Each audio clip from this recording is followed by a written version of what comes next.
Welcome, guys, to Birds of a Feather, live from the Real Talk Studios, A2DRadio.com. First half of the show brought to you by Gibson Mayer, LLC, our certified public accountant. Make them yours, GibsonMayer.com. Our Scanzano Sports poll question, guys, brought to you here is who is the best tight end in the NFL right now heading into the 2018 season? We have Rob Gronkowski, Travis Kelce, Zach Ertz, Delaney Walker. There's a lot of other options here, guys. A lot of tight ends in the league. So we'll continue to talk that. We're going to talk a little bit of birds. I know Tom's not real thrilled right now with what we're seeing from Jake Arrieta. But we're going to get in some baseball talk. We're going to get in some Sixers talk, primarily in the second half of the show. I am Chrome, joined over on the ones and twos, as usual, by Ryan the Bro Doe, Mr. I nicknamed myself. Welcome back, Ryan, as usual.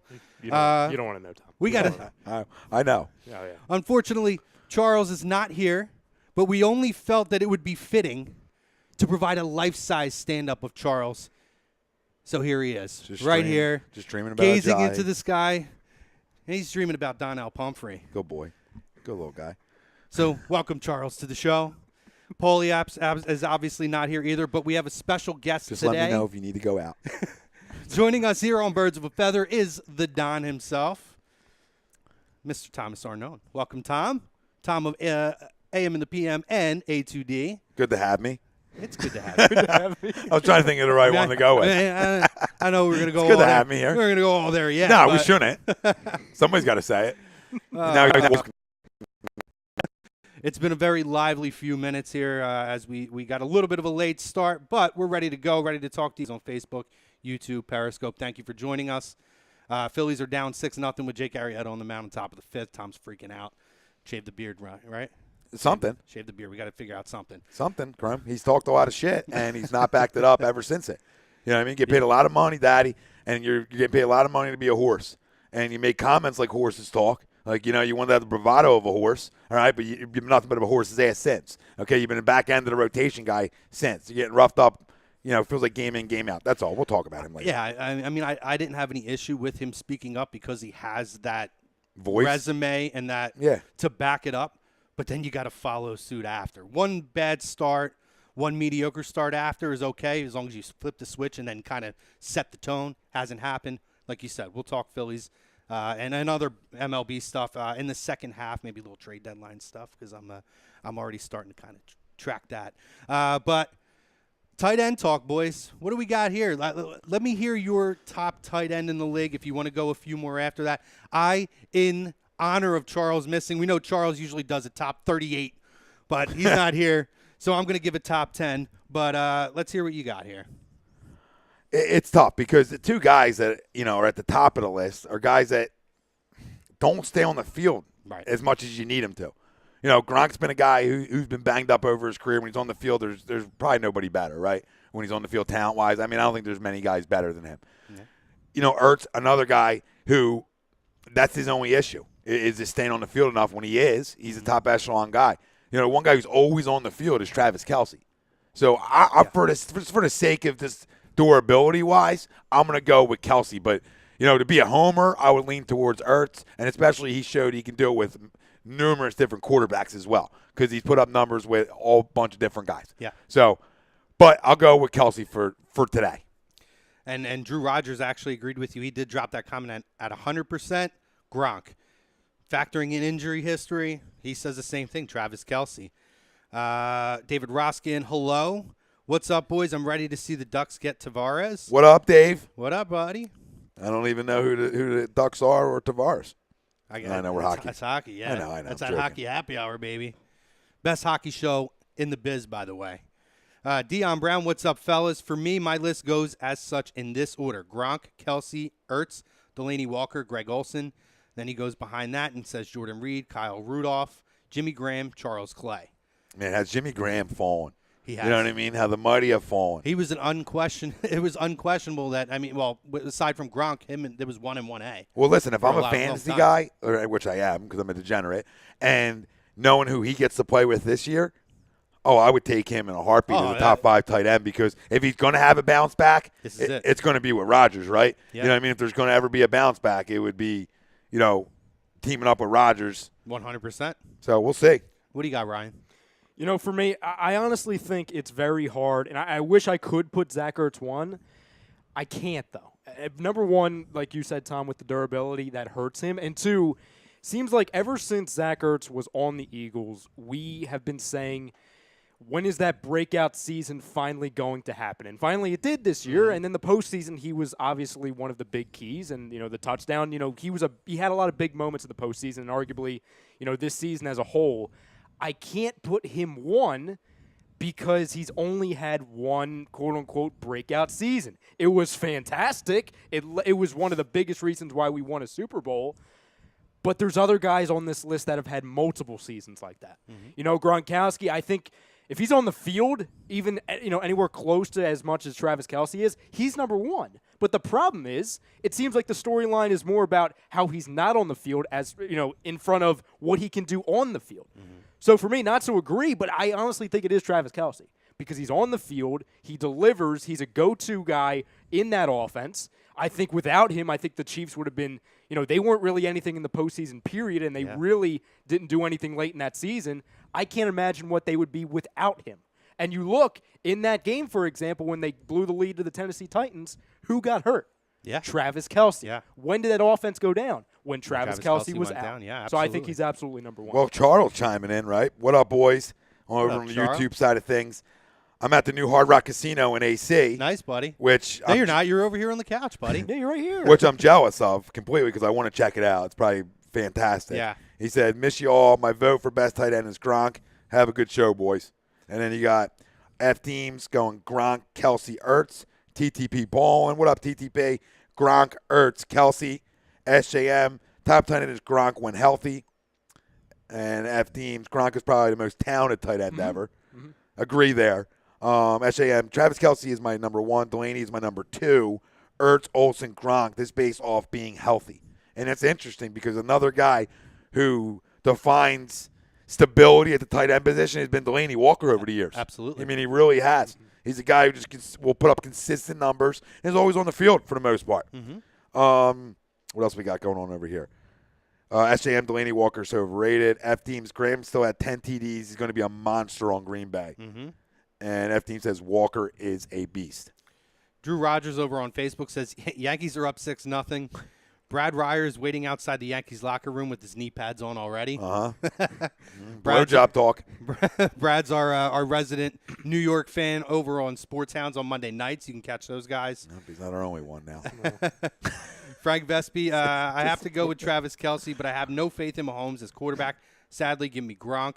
I like Mahomes as a quarterback. I think that they're only no confidence in Mahomes as a quarterback. Well, 1, we haven't really seen him, and 2, he's a gunslinger more than Alex Smith is. Yeah. So you would think that it would be better over time for Kelce. Absolutely.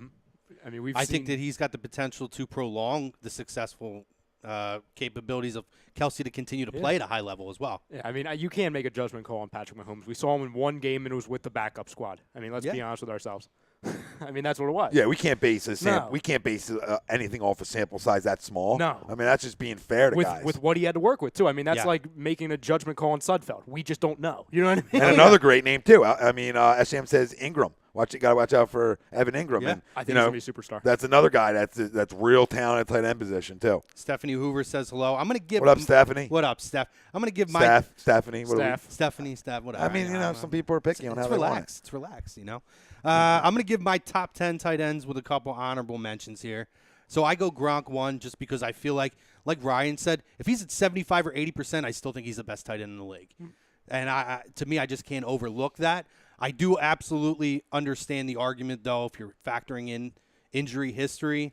Having Travis Kelce as a number 1 absolutely makes 100% sense. I have Kelce at 2, Zach Ertz at 3, Greg Olsen at 4, Delaney Walker 5, Jimmy Graham 6, Kevin Rudolph 7, Evan Ingram 8, Jordan Reed 9, and maybe it's a hot take. I just love him, and I think he's going to have yet another improved year. I like O.J. Howard. Yeah, O.J. Howard at 10. Yep, I mean. I wish he had a normal quarterback? A better quarterback. Just normal. I mean.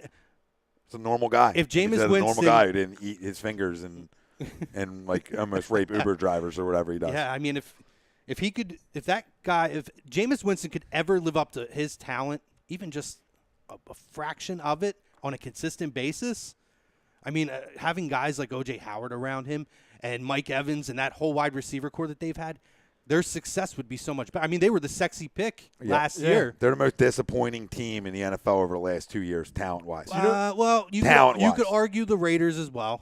You could, but they had the good year. So really, it was one out of two. So we'll see how they respond this year. That's true. Tampa hasn't, and they've been supposed to. That's true. Their defense was absolutely atrocious last year, and up the middle where they paid big bucks for Levante David and Gerald McCoy, and they fucking flat out got exposed last year. So it's been bad all around. But you're right. If they can get any bit of what he should be, that team should be so much better. And the sad thing is, and I'm saying this in it's not even July yet, and the Tampa Bay team this coming season, they're already done. Their season's over. Just look at it. For the first 3 games, with Winston being out, and I'm not even crowning Winston because he's not a great quarterback. Yeah, but still stability at this point to have him. Yeah. But they go up against Green Bay, they go up against the Eagles, and they go up against the Steelers. 1, 2, 3. That's 0-3 in a division where you cannot fall behind with that because you have the Panthers, you have the Falcons, you have the Saints. See, that's the opposite of us because that's having that front-loaded tough schedule and missing your quarterback as opposed to when we had talked about Carson possibly missing the first 3 or 4 weeks. Our easier part of the schedule, I think, is in the beginning. All those divisional tough games are very backloaded in our schedule to where our ability to overcome or compensate for Carson missing time, if that was to happen, we're in a lot better position than they would be. And obviously, when you're looking at Carson Wentz and Jameis Winston, huge difference of if I'm counting on a guy to come back and make up ground. And we also have the Super Bowl MVP. So, we have the ability to say, you know what, we'll give him 2 weeks, 2 longer weeks just to get him even more, at a higher level with the knee and more comfortable with the knee. Yeah, and I think Tyler Eifert's another guy that kind of people overlook because I think he's consistent. He's just on a really lousy team all the time. He is. But you know what the funny thing with Kelsey and Gronk, back to that for a second, is that their numbers are real comparable when they play the same amount of games. And what's overlooked is Kelsey doesn't have all that extra bravado per se that Gronk has. And sometimes, and you play in a smaller market, your team's not winning like the New England Patriots. I think if you factor in everything to it, I think you could literally sit here and make a legitimate argument, even talent-wise, because he's a freak tight end too. Even talent-wise, that he's just as good, if not better than him, and the health puts him over him. It's almost the health is the little bit extra that gets him a tiny bit over him. But, you can't argue if somebody goes Gronk, the only argument I would have is if somebody said Ertz, because I don't think he's as freak of an athlete as those other two are. No, and if I look at someone like Gronk compared to, say, Ertz, to me, a huge difference is yards after the catch. We joke about Yak all the time because Ertz gets essentially none. But when you look at guys like Kelsey and you look at guys like Gronk, they catch the ball really well, and they always gain yardage after the catch. They run, man. They run. Do. They look for contact. Exactly. And Zach doesn't, and that's always been a knock I've had on him. Me too. You're a big, strong, physical tight end where you're supposed to be. Lower shoulder, go get somebody. And it ties right into this one, Chrome, on the tube. It's Sour Time Philly says, what's up, fellas? Thanks for the great show.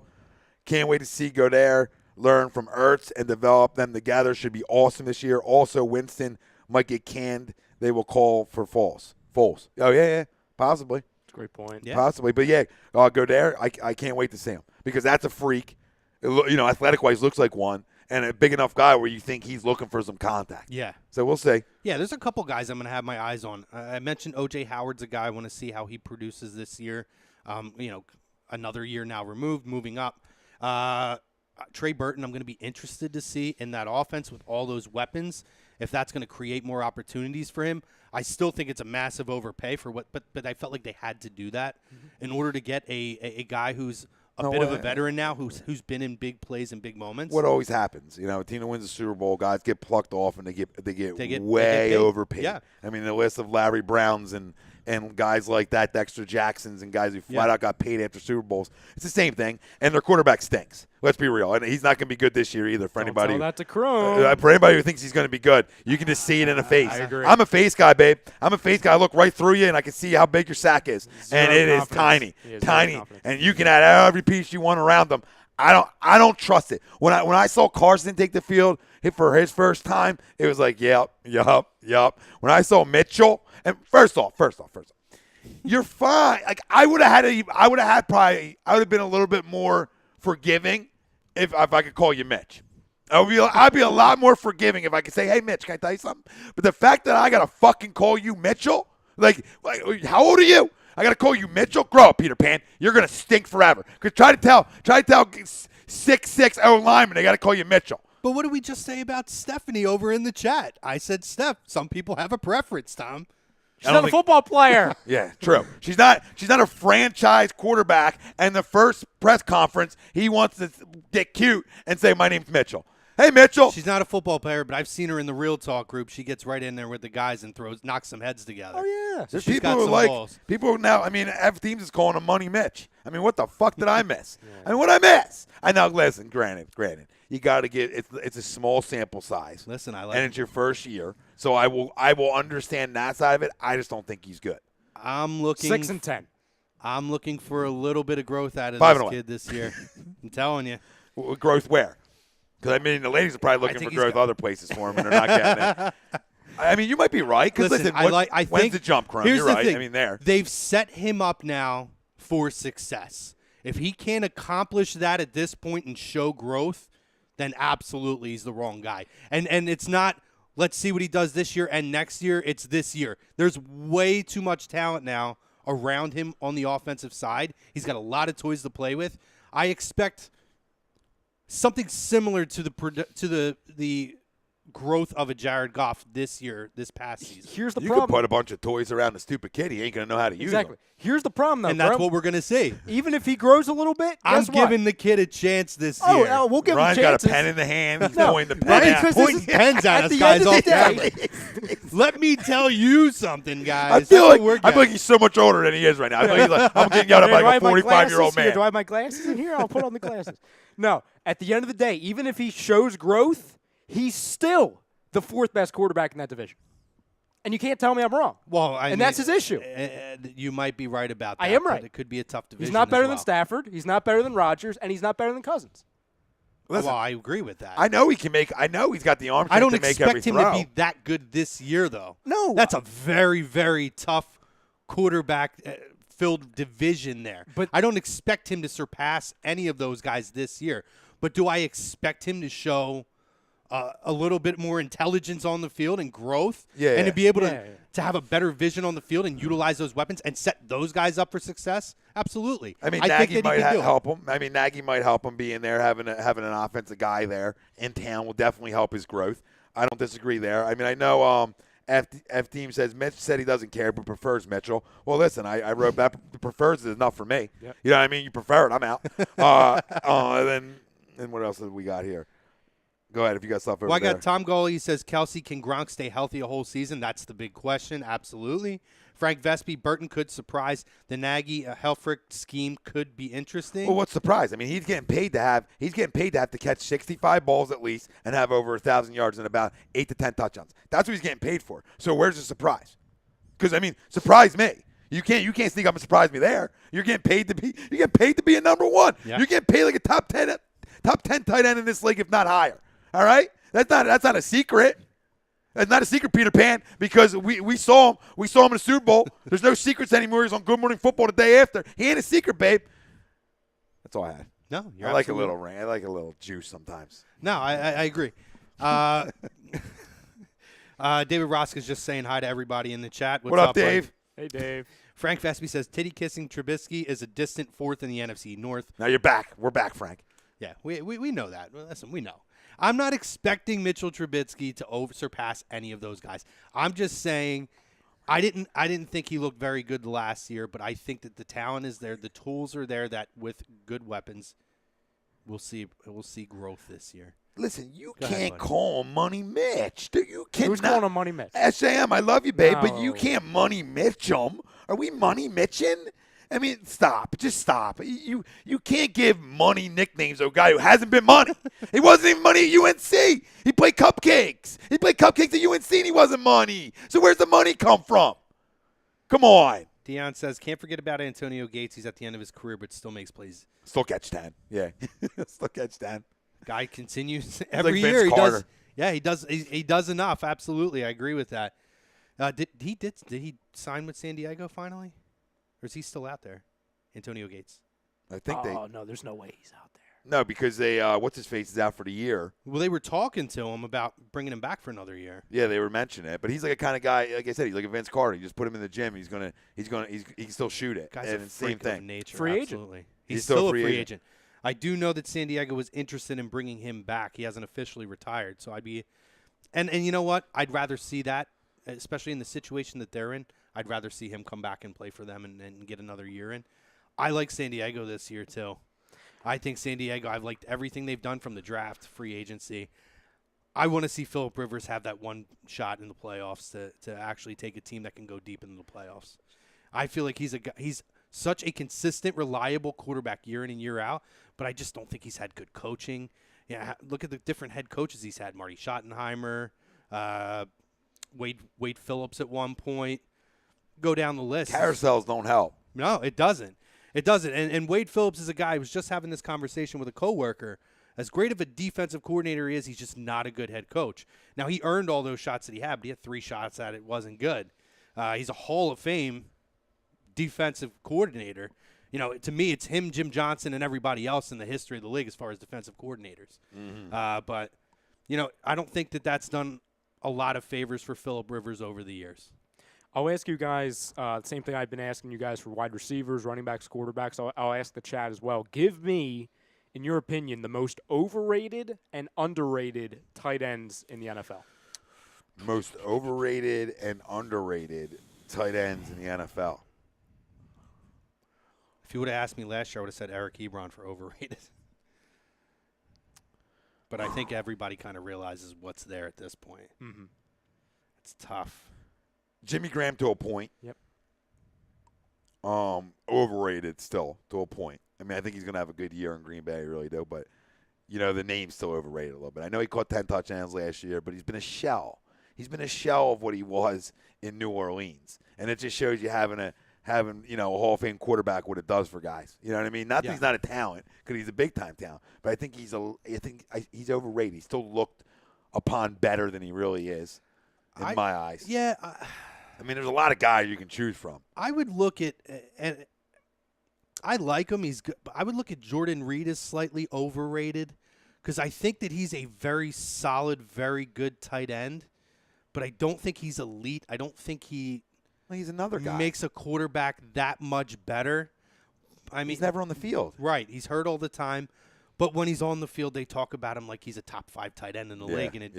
And I would disagree with that. I would say he's a top 10, but definitely not a top 5. So if I'm going overrated, I would even say him more than Jimmy Graham. Could I make the argument for Greg Olsen? For overrated? No, not for me. Not for me. So maybe it was just the season that I don't know. No, he was out all year. Yeah, well, even when he started to come back, because he came back at the very end. Yeah, but he plays with a crumb. Well, true. Well, no, because at the end, whenever people would be talking like in the national media standpoint, crumb talk, they would always be talking about like, oh, Greg Olsen is returning. He's returning, and that's if he's the focal point of that offense. Maybe it's more of a representation of his quarterback. Maybe I'm just blaming it more on the tight end. That's not right of me, but.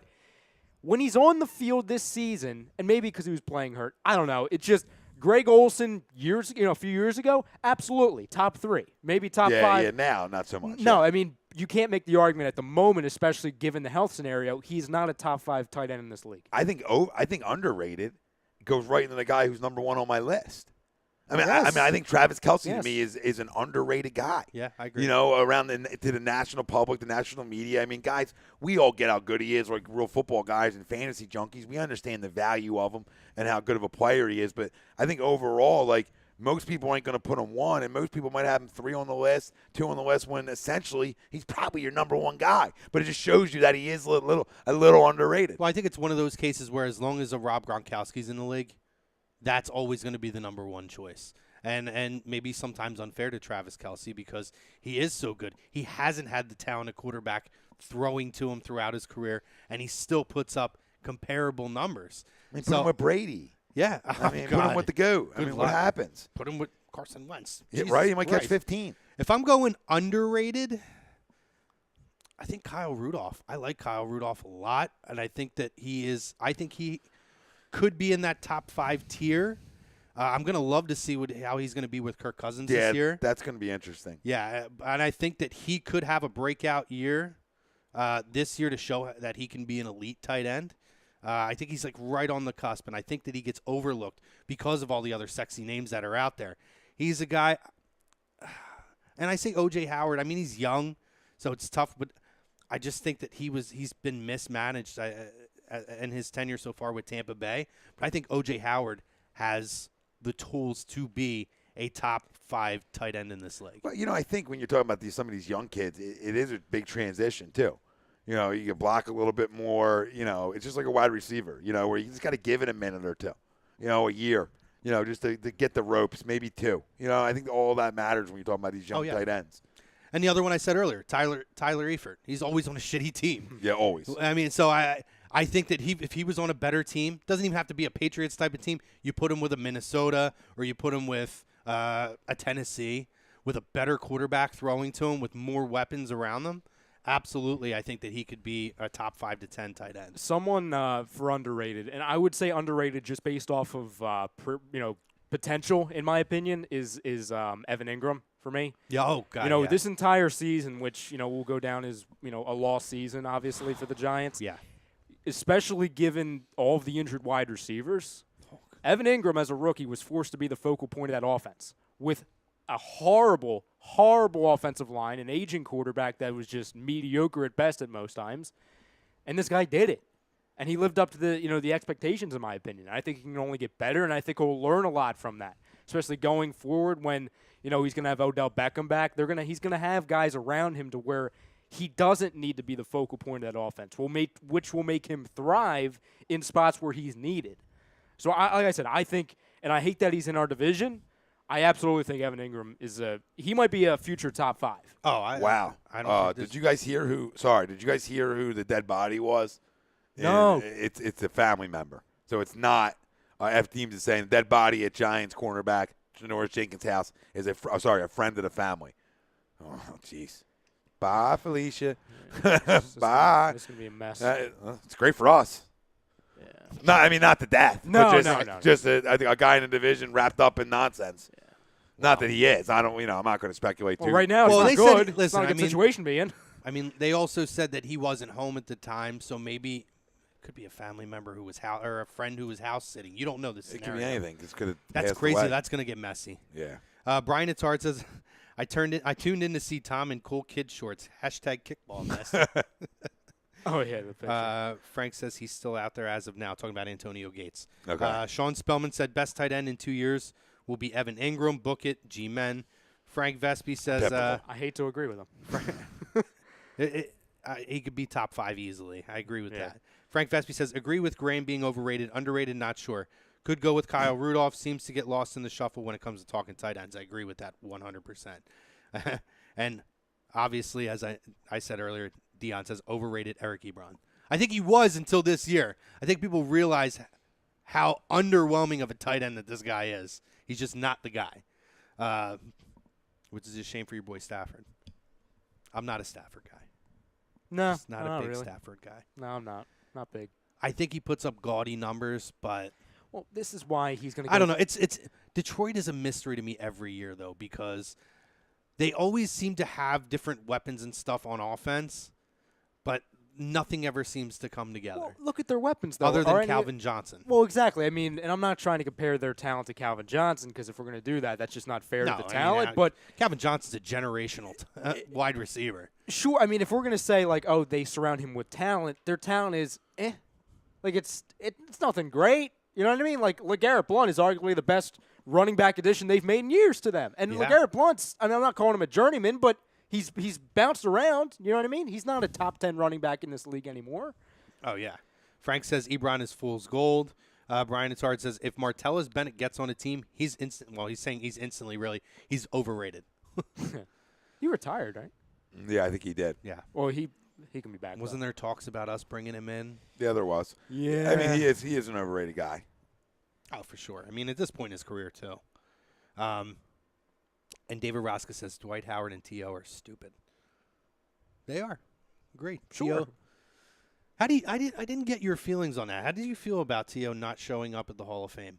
It's just more of him being all about me. It just shows you the type of guy we all knew he was. That's all. It's all about T.O. Like, listen, bro, go accept the jacket because it's an honor. It's something you worked for, all right? And tell the writers how you really feel and leave. Yeah. Simple. But to not show up is just crummish. My thing with it is, like, I understand the hard feelings.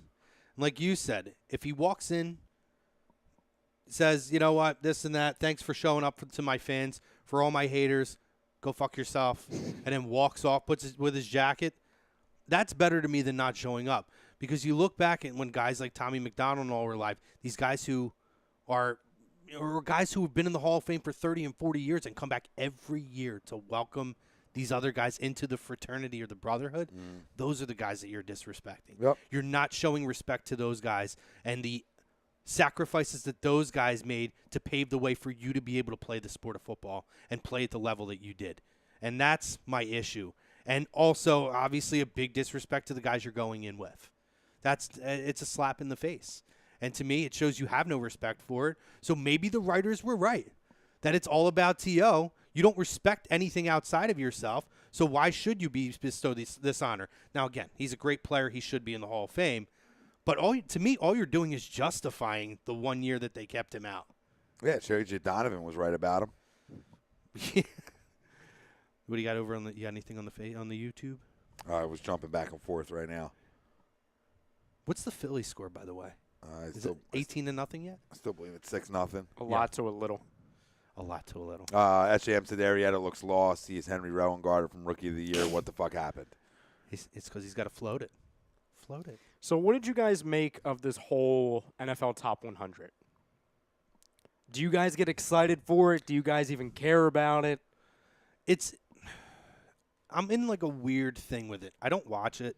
The reason I don't feel like it's a true top 100 in terms of the actual physical rankings. And I get that the players vote on it. But to me, like, I respect their respect for their peers. But I look at it and I see, like, okay, going into 2018, I understand what Tom Brady's been able to do at his age. But I'm looking at this year, and I see guys like a Todd Gurley, like a Carson Wentz, a lot of young guys who are emerging as the elite talents in this league. And I just feel like Tom Brady will always get everything just for being Tom Brady.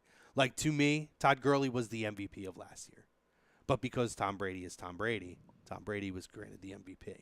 So I don't really watch a lot. Although I do like that. I obviously, you enjoy seeing that Carson Wentz, as voted by his peers, was put as the number 3. That's a huge honor, and that shows the respect that the league has for him. But then I just hate seeing Tom. Like, if Tom Brady was 2 or 3, I would have had no problem with it. I don't feel like Tom Brady is the elite of the elite at this point. So that's my issue with it. Yeah, I don't get excited over. I don't put a lot of stock in it. I don't put a lot of stock in rankings. Period. I put a lot of stock on what you do on the field. Yeah. You know, and it's like, okay, it's just more of a reason to hype up football and get people excited and stuff to talk about. You know what I mean? That's all it is. And, like, who says these lists are right? You know what I mean? And like you said, there's always going to be the favorites. Like, there's going to be guys who don't make the cut who should be on there, guys who are higher than other guys. It's, you know what I mean? It's all an opinion-based thing, and I don't get all too excited about it. It has no reflection on who's going to be the best player this season. You know what I mean? Or who's going to be the top 100 players this year.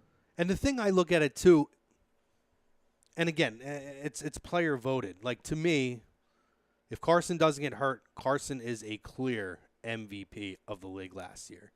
And that alone, him being out then opened up the discussion when there was really pretty clear, especially those last couple weeks before he got hurt, that there was no discussion on who was going to be the MVP. That, to me, tells me Carson should probably be number 1. And again, it's not a big accolade. It's not a big deal. But that's I just don't put a lot of stock in it. Other than, again, seeing that his peers look at him as a top 3 talent in the league, that's a huge honor. Yeah, especially for a guy who got hurt too. You know. and a guy who's only going into his third season, who, when he started 2 years ago, really wasn't given the job until right before the season started. So it just shows a lot in how far Carson's come. F. Deem says, well, who was a better quarterback than him, not named Tom Brady? To your point, saying that if Brady was, 2 or 3, you would have accepted it. Yeah, I don't think it had to be a quarterback. So who would you have put in that? I think Todd Gurley is a fucking monster talent in this league. I think he could be, aside from a quarterback, if you're going outside a quarterback, like outside of a Carson, to me, Todd Gurley is a guy that you could look at who is a game changer. To me, probably the biggest game changer of any other player on a team who's not in the quarterback position. Yeah, I don't know if I put him over Brady, though. Yeah, I mean, I don't know if I can do that yet. When I I look, I believe youth must be served. No, absolutely. But, I got to go off a guy who just keeps winning, too. Yeah, no, I hear you. He just keeps winning. It's just, and again, that's my personal opinion on it. I just feel like you can sell me more on everything's Wentz, given to though. him. You know what I mean? Like, I agree. Like, That's why I could said buy to into me- Wentz being better. You know what To I mean? me, Carson Wentz was the clear-cut MVP before he got hurt. for this NFL Top 100, is it based off of talent or is it based off of importance to team? Because that's the thing we have to come down to. Because if it's based off of importance to team, I can't put Carson 1 because Nick Foles won. We won it without I him. agree with that. You know what I mean? So if it's based off of that, I get how Carson Wentz is not 1. I could get why Tom Brady is 1 because, for example, they would have freaking Brian Hoyer. You know what I mean? But my whole thing is, But to me, then, if I'm looking at a guy like a Todd Gurley or a Le'Veon Bell, those guys go down. That's huge fucking voids on those teams. or I'll give you Huge I think, voids. That's a game changer for them. Players are filling it out. So, they assume they're going to, who they think the best, the most talented guy is. Yeah. I think they probably factored everything into it when they fill it out, even if they fill it out for 5 seconds. Let me- But like SJM said, Jalen Ramsey should have been top 5. Absolutely, 100% agreed. Yep. Agreed. He's the best corner in the league. He's probably the best defender in football. Yep. I mean, for me, I'll tell you who is number 1, and this falls under the category of talent and someone as far as, importance to team. And we saw it this past season. Aaron Rodgers should absolutely be 1 because it showed the importance. Because when he wasn't on the field, they were worse than the Browns. Night and yeah. day. And we've all said it. He could be more talented than Brady. He may not be. He's not the greatest, but he's more talented. And so is Wentz. And Yes. and like I think F's team said Wentz had 33 TDs by week 14, and Brady played all 16 and threw 34. Yeah. Wentz was your clear-cut MVP if he didn't get hurt. I mean, that was just going to be the way it was.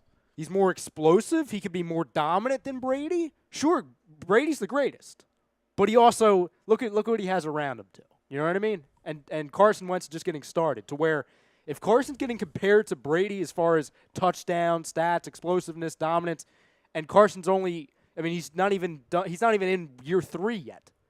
I mean, that says something right there. Yeah, I agree. We talked about it 2 years ago, seeing Carson as a guy who wasn't even the starter of this team until right before the season started. And really, even then, we expected to still be the second-string guy. Was crazy. And then look at that first season, to me, was all the Carson Wentz show because that team wouldn't have been anywhere close to competitive if it wasn't for Carson. And he kept us in every game that season by making plays with his legs, making plays with his arms, seeing the field, finding guys to create opportunities for them. And he just built on it last year to see you put a few little toys around him, a few extra toys, elite guys, and what did you have? You had a guy who you could envision very clearly being possibly the number 1 or number 2 quarterback in the league already. Absolutely. Already. F-Team said it's based off production and projection. Okay. And that's from the past season. All right. Projection and production. Well, here's the thing. What they projected you to be and what you pretty much produced last year. I agree with the production on Brady. Projection, That's my issue. that's my issue. There's 'Cause going how to can you be project that there's he's won? going to be a time where Tom Brady's going to hit the wall. It happens to everybody. We know it's going to happen. And one big question, and going back to tight ends that I worry about, is how much is Gronk's head in the game? Because now a lot of the offseason's been talking about what his next step's going to be after he walks away. Is he ready to walk away now or after this season or the following season? We don't know. We don't know how much his head is into it now. I would imagine because he's Gronk, when he gets on that field, he's a competitor. He's going to be ready to go. But you don't know. There's a lot of distraction, a lot of temptation. And we've seen him. He's fucking nuts. He goes out to clubs and body slams guys in the middle of clubs and shit. He's a nut. So I don't know how much his head is in it. And I would imagine if there's a slight distraction for him, that's going to affect their play on the field. Well, I told you before where I think Gronk's going within the next 2 years. I've told you before. I'm so confident in it. I think he's going to WWE. That's what I said. I definitely think he's doing it. He loves it. Yeah. And he would be a perfect fit for it. He's got the personality for it for sure. SJM thinks Aaron Donald is the best player in the league, not basically a quarterback. Yeah, he's a problem. Yep. I don't disagree. It's him and Ramsey to me defensively. Where was Fletcher put on this list? Does anyone know? I don't know. I'd have to look it up. I think I don't know if he even made it. Someone had put earlier that he was snubbed. Yeah, I don't think he even made it. He might have not have. I think he probably did. But like F-Team said, offense runs the league. So they're always always biased to the offense. Oh, sorry. Fletcher Cox is 69, F-Team said. You can't tell me they're being serious on this list. That's ridiculous. I agree with you, brother. We're back agreeing. You know what I mean? We didn't agree about money, Mitch. If you don't we agree here. If you don't have him in that Falcons game, you probably lose by 20. I told Playoff you game? I can't put a lot of stock into the list. I mean, Nah, that's why I don't. if anything in the list, it shows you where guys are viewed by their peers in the league. That's about Popularity it. contest. Yeah, and guess what? I don't give a fuck. I can go to your Instagram page and find out how popular you are to your peers. Deion Brown says Escobar Save from the Dallas is a bit of both under and overrated. He couldn't shine with a Who? Hall of Famer. Escobar from Dallas. Tight end. Who? He said he couldn't shine with a Hall of Famer in front of him, but now he'll be a starter. Overrated for as high as he was taken in the draft. Overrated, yeah. Well, Yeah. typical Well, cowboy, typical roaches. Knowing But how he's saying that he could be an underrated guy, I think. We'll see this year. I'll put money no. Yeah, But I yeah. mean, knowing how the Cowboys fans are panicking that they don't have a tight end when they, obviously Jason Witten retired, I'm going to say this Escobar is not going to be their guy going forward. No. I'm just going to guess. Well, quarterback's also got to be able to get in the football too. So Yeah. a couple factors. And really, I don't think he anticipated having to be in this position this season. It was very kind of abrupt with the Jason Witten retirement. Jose Colon says, "What's up, guys? What's up, Jose?" SJM. Parker's talking some baseball with Roska, it looks like. Greg Malakovic, Gronk, and it's not even close in my opinion. Sorry for the late addition. No problem, Greg. We love when you chime in, brother. Damn straight, you're sorry. Don't do it Guy's again. always a fucking problem. Always. Dion says, I'm cool with the players voting him as third best in the league. I don't put stock into that list whatsoever. It's just something to watch. And I agree with that. It's it's new football content to watch when it's the offseason. Oh yeah, I don't watch it. And he said, I don't either. I mean, I'll find out the next day, but yeah, I'm not Just so we can make fun And of he it. says, Yeah. I know in my mind Carson would have won the honor of being called the league's MVP, and not to mention he was 85%. Why we are the champions. And Roska says that Back to hockey. no, back to wrestling. Brock Lesnar won't defend the Universal title. You're right, Dave. You're right. I'll believe it when I see it, Dave. By the way, the YouTube chat, they solved the mystery, I guess, if there was one, about Escobar. He's not on the Dallas Cowboys. He was, in fact, cut, then signed by San Diego. Okay. I guess / L.A., and then cut again. So I'm going to go with overrated. Yeah, I guess, yeah. I'm gonna go with no rated. Yes. You're not even Not allowed to even be rated. Yep. We don't even know where the hell he's You're at. not over. You're not under. You just stink. You are who we thought you were. And That's it. Pootie Tang says the Cowboys have somebody by the name of Rico Gathers. So they're doing Uncle Rico. Uncle Rico. Oh, we knew he'd make it. Man, they're going to be We doing knew the videos would pay off. They're going to be just fine. They got Rico and Dak. Throws footballs over mountains. Do they still have James Hanna? F-Teams wants to know. I'll check the Google. I'm not sure. Check her. What do you think of the Giants this year? Thinking we of talked LJ about. Smith. Oh God. I'm thinking of LJ Smith. Good Lord. You know, we Yes, talked they about do. the Giants being a lost season last year, and I don't really know That's a what fucking ball, by the way. we're gonna have with them. It's a fucking ball. They punch them out. Yeah, it's a ball. I mean, I'm not going to get an uproar, in a 6-0 ball game when your starter's a piece of shit. Could be 6-1. But that ball's low. Okay, ball's low. I know you want to get out of here. You must have a dinner date, babe. Okay, babe. Sorry, go ahead. Doug Zeke says, "Yo, fam, of course it's Gronk. Gronk horse is second on this list." Easy There's answer. a lot of blow for the Gronk. You know what I mean? I understand it, but he's not one.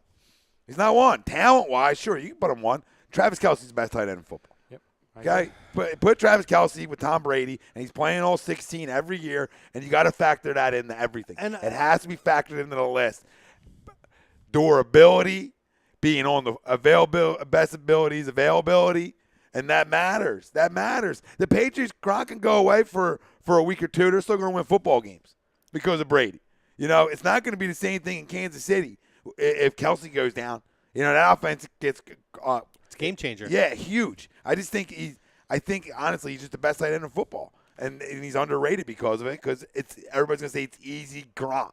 It's not easy. Stop it. Where's Greg at? Because when he walks in there, I'll slap him right upside the head. It's not easy Gronk. It's a love affair for Gronk because you like all the rest that he brings to the table. Because he's an entertainer. All right, he's not just a football player. You know, you love the dance and the chicks, everything that he brings to the table. It's not just the football. So it comes into more loving him and hearing of him more puts him number one instead of being like, well, whose production has been better? Because that's the numbers don't lie to it on whose production's been better over the time. No, and I They do might agree. lie because I don't know what they are. I still put Gronk No notes. slightly ahead of Kelce, but again, I absolutely agree with that argument. I understand it, and it's tough. It's funny too because some people will say, well, how can a guy be the number 2 tight end and be underrated? But when you have a guy named Gronk ahead of you, when you talk about the durability, not having the talent around him or the talent at the quarterback position or the head coach over the longevity of his career. I mean, these numbers are. Let's look at it. So, in 2013, he didn't play. That was his rookie year. 2014, 67 catches, 862, 5 TDs. 2015, 72 receptions, 875, 5 TDs. 2016, 85 catches, 1,100 yards, 4 TDs. Right, 1 for 80 too, long for 80. 2017 last year, 83 receptions, over 1,000 yards, 8 TDs. So his production continues to go up in terms of touchdowns, and I think it's even going to go up even more. And let's not forget that we're talking about Alex Smith throwing to him 12.5, 13.2 yards per catch. Yeah, and on an average. You know, this is a guy who's still young too. I mean, this guy's 28 years old still. You know, coming into what you would think to be this is the part of his prime. Then last 2 years and the next 2, where he could have some big time monster years. He really can. And if Mahomes is anything we think he can be, slinging the football, you know, this guy could be the best tight end in football. Shaquan Jitters or Gitters, I apologize if I said your last name What's wrong, up, buddy. Shaquan? Shaquan says, Eagles all day. I'm waiting for my replica Super Bowl ring to come from China. Nice. Gronk's a touchdown machine too, guys. He is. And that's another factor you have to look into because, I mean, you have to look into, you know, you can tell when he doesn't play full seasons because the numbers speak for it. Yeah, I mean, in 2016, you want to compare stats. The guy had 25 receptions, 540 yards, 3 TDs. You know what I mean? And last year, their numbers were last year, Travis Kelce had a better year. He caught more footballs because he caught 83 balls compared to 69. They had the same amount of yards and same amount of touchdowns. So who had a better year? The guy who's going to catch the ball more production. You know what I mean? He had a better year. yeah. Better year. It's a love affair for a guy, and I get it, but you're all wrong. He gets more exposure because he plays until freaking February. Yeah. I mean, how can you not? Yeah. He plays with a goat. Yeah, I Fucking was goats gonna are say, always, that's what I was goats' gonna say. children always get more exposure than, some guy. Some guy adopted. You know what I mean? Travis Kelce. I mean, then his brother fucking trumps him. Then his brother. This guy's like, I can never get in the spotlight. My brother gives the greatest speech in the history of speeches. Better than Martin Luther King. Better than all of them. At least here in Philly, he was. Yeah. You know what I mean? Overall, Martin's better. Let's be real.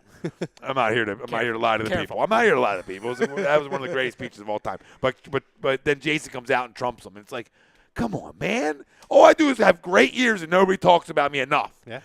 Enough. So get where I'm going with it. That's all. I'm having a little fun. I'm putting a little spice on the convo. That's what happens when his team does not win playoff games ever. And it's not his fault. No, that's a head coaching problem. That's a Kansas City Chief problem, to be honest. It is. And he blocks too, Travis. Yes. Not that Rob doesn't, but any block. He does everything. He's a dog. Yeah, absolutely. Dog talk. Mike Parker says, Zachary, no drops Ertz, baby. And Shaquan says hi back. I love you, brother, but it ain't Ertz. No. It's not Ertz. I love you. I got to look at numbers. I just got to, see what the numbers are telling me. But it's not Ertz. Shaquan says, what person do you think that shouldn't have been on the top 100? I didn't look at it, to be honest, brother. I only saw a little bit of it. I didn't study it that hard. Ryan's going to pull up the list. Production's good. I mean, production's comparable, okay? But not enough yards with receptions. You know what I mean? You're catching 78 balls. You ain't going over 1,000 yards. That's the average. Yeah. The yards after catch. I mean, you're 10.5 average in 2016. Not good enough. 11.5. It's solid, right? Yeah. It's solid. It's 74 catches, 824. But his TDs went up, and that's what you want to see out of your tight end. I need the 8 to 10 out of Zach Ertz all the time for him to be continuously in that conversation at the top. But it is interesting to look at their stats. Now, you talked about production because you're looking at the receptions are up there on par with guys like Kelsey and Gronk. But look at the total amount of yards that are down. Now, you look at the average, only about a yard or two off from those guys. Yeah. Imagine if he could get 1 or 2 yards after 60% of the catches that he makes, the numbers that he would have. Yeah. He would absolutely be up there stat for stat with Kelsey and Gronk. But the separator is he can't block enough either. Yeah, he and I can't agree. block enough. That's the two things. He doesn't block enough, although he's gotten better with it. He has. He's not bad at it anymore. He doesn't block enough, and the yards after the catch. He doesn't create more after the catch. He just kind of catches it and tucks and gets ready for the hit. And that's fine. Or tries to now, avoid the hit. Like we said, can he give me 8 to 10 touchdowns with Carson? Because I think he will. Oh, you know what I mean? For sure. I think he will, and I think he can get his receptions up to around the same. I think he'll have around 75 to 80. But I think this year, this year's the year he's got to go over 1,000. I think this is the year to do it. Playing a full 16 with him and Carson, I think Ertz has a big-time year. I really do, because there's tons of talent around him. But he's in the top 3. There's no question in there. He's a top 3 guy. I could see his touchdown numbers staying around that or going down a slight bit, though, because I feel like Dallas Goedert is a beast in the red zone. He is. And he's going to get opportunities to catch balls. But you go double tight down there, who do you cover? So that could benefit both guys. I mean, absolutely, listen, I agree. This guy could throw 45 this year. Sure. I mean, I'm not even video gaming it. I'm not putting Madden on easy. I'm putting it on as hard as it can be, and he might still throw 45. I mean, this is one of the best talents at the quarterback position that we've seen since Aaron Rodgers came out. Yeah. And he's bigger and he's stronger. I mean, it's a problem. He's a problem in this league. I'm telling you, he's going to shatter some fucking records, babe. I mean, his gold jacket's going to be real gold when that day comes. I'm excited. I'm just trying to get excited about football. I'll answer Shaquan's question on who should not be on this list. Okay. Or not who shouldn't be on the list, who I have an issue being on this list. All right. 90. And we've been over this before, Grum. Paulie loves the guy. You know where I'm going. And I feel like I'm being forced to be the bad guy. Why is Jimmy Garoppolo on this list? Yeah, he played crazy. 6 games. Yep. The fact that he's in the same breath and he's not that far off from Fletcher freaking Cox is a nightmare to me. See, these people are making me be a bad guy because I like Jimmy Garoppolo. I like him. But can we stop with how he's going to save the 49ers? I think he's good. I think he's going to save the 49ers. But for all those people that are saying, oh, they're going to win the division, they're a dark horse Super Bowl, can we stop? Just because he was the backup to Tom Brady for 4 years, that's it. Yeah. That's enough. He has no right to be on the list right this second. No. But he could have a monster year. I mean, him and Brady talk the same. All their demeanors are the same. I think he's a good quarterback, but I'm not I'm not running them to the Super Bowl. If we're going by the parameters of what they judge the list on, if they're going by production in those 6 games and then anticipated production, I could see why he's on the list. I'm not saying he should be on the list, but he produced a lot in that small package that he had in those 6 games, and I think he's going to have a huge year. Well, yeah, I mean, it's also easy to produce when your team was scoring 3 points a game. Yeah. Well, see, this is my issue, okay? And I'll go back to the Rodgers thing. And the chat, they made a good point. I'm not arguing with the chat, but they had said, Rodgers was 10 because he was hurt because he only played a handful of games. That's fine. But so did Jimmy Garoppolo. Yeah, and when he was playing, Aaron Rodgers was a god, okay? Jimmy Garoppolo, he was pretty good. So they're on the same level. So why is Aaron Rodgers being penalized, because his potential is still there. Yeah, you know he's going to play well. I mean, him not being top 5 is a mockery. Yes, It's a and his joke. production was there when he was playing, and he played more than Jimmy Garoppolo. So that should help Jimmy Garoppolo to get in the list, but that should penalize Aaron Rodgers? Yeah, get the hell out of here. No, you've never been more right in your life right Felt now. good. It did. It sounded good, and I agree 100. I'll go back and listen to it later. 110%. And save that soundbite. But Rodgers is a top 5 guy. There's not even a question about it. It's not even a question. It's not even close. Talent wise, in the quarterback position, it's him and Wentz as the most talented guys to me. They're just freaks. They're freaks at what they can do. He can flat out spin it like nobody's business, and he makes everybody better. Every wide receiver that goes somewhere else stinks. Jordy Nelson will stink. And Derek Carr's just whatever. Derek Carr's okay to me. I'm not crowning his ass because you don't have it down here then, right? But he's not gonna nearly produce the way he did with A-Rod. And anybody thinks he will, you can kiss the silver and black all you want and get on your knees for it, but I don't see it. This list is making me turn into like an Aaron Rodgers lover and a Jimmy Garoppolo hater. I like Jimmy. I don't. But by the season, I might be rooting for them to go to 4-12. Just so people can calm down. You know what? I'm not even used to Charles, what do you think about this, buddy? Little Chucks? What was that? Was that Donald Pumphrey? Yeah, he was. It was. You say, why is Donnell not on the list? No, I have no problem with Jimmy because I think Jimmy's a good quarterback. Yeah. And they want to put him 93, put him 93. But to your point, that's where I agree with it. Okay, he's 93, whatever. I don't have to agree with him being even in the top 100, right? I don't have to agree with it. But you can't project him to be in top 93 where you're projecting Aaron Rodgers as 10, as the 10th best player in the league. All due respect that you like Todd Gurley a lot, and I do too. He's better than Todd Gurley. I mean, can I just be real with you? You could take Todd Gurley off the Rams. They're going to find somebody who can go run for 1,000 yards. Okay? Because there's a million guys out there that can rush for 1,100. There's a million. Especially with that offensive line. Ask Chucks. There's a million. Okay? He'll give you 200 of them right off the bat, little Chucks. Okay? There's not a million guys who make their team Super Bowl contenders year in and year out, or the ability to get there. And when you're not on the field, you're a 2-win fucking team. There's not many guys out there. No, it's a fair point. Even Brady. Even a great Tom Brady got hurt and guys still made playoffs and guys still produced. And I love Tom. I think he's a GOAT. But Rodgers is getting disrespected. I agree. And I hate cheese. My wife loves it. I don't even like cheese that fucking much. I agree. And you know what? I think rounding this out before we go to break, I think what we've all come to the conclusion of out of this list, I think our biggest issue with it is the disrespect of Aaron Rodgers. Absolutely. Yes. And Fletcher Cox. And Fletcher come on. Cox. Come on.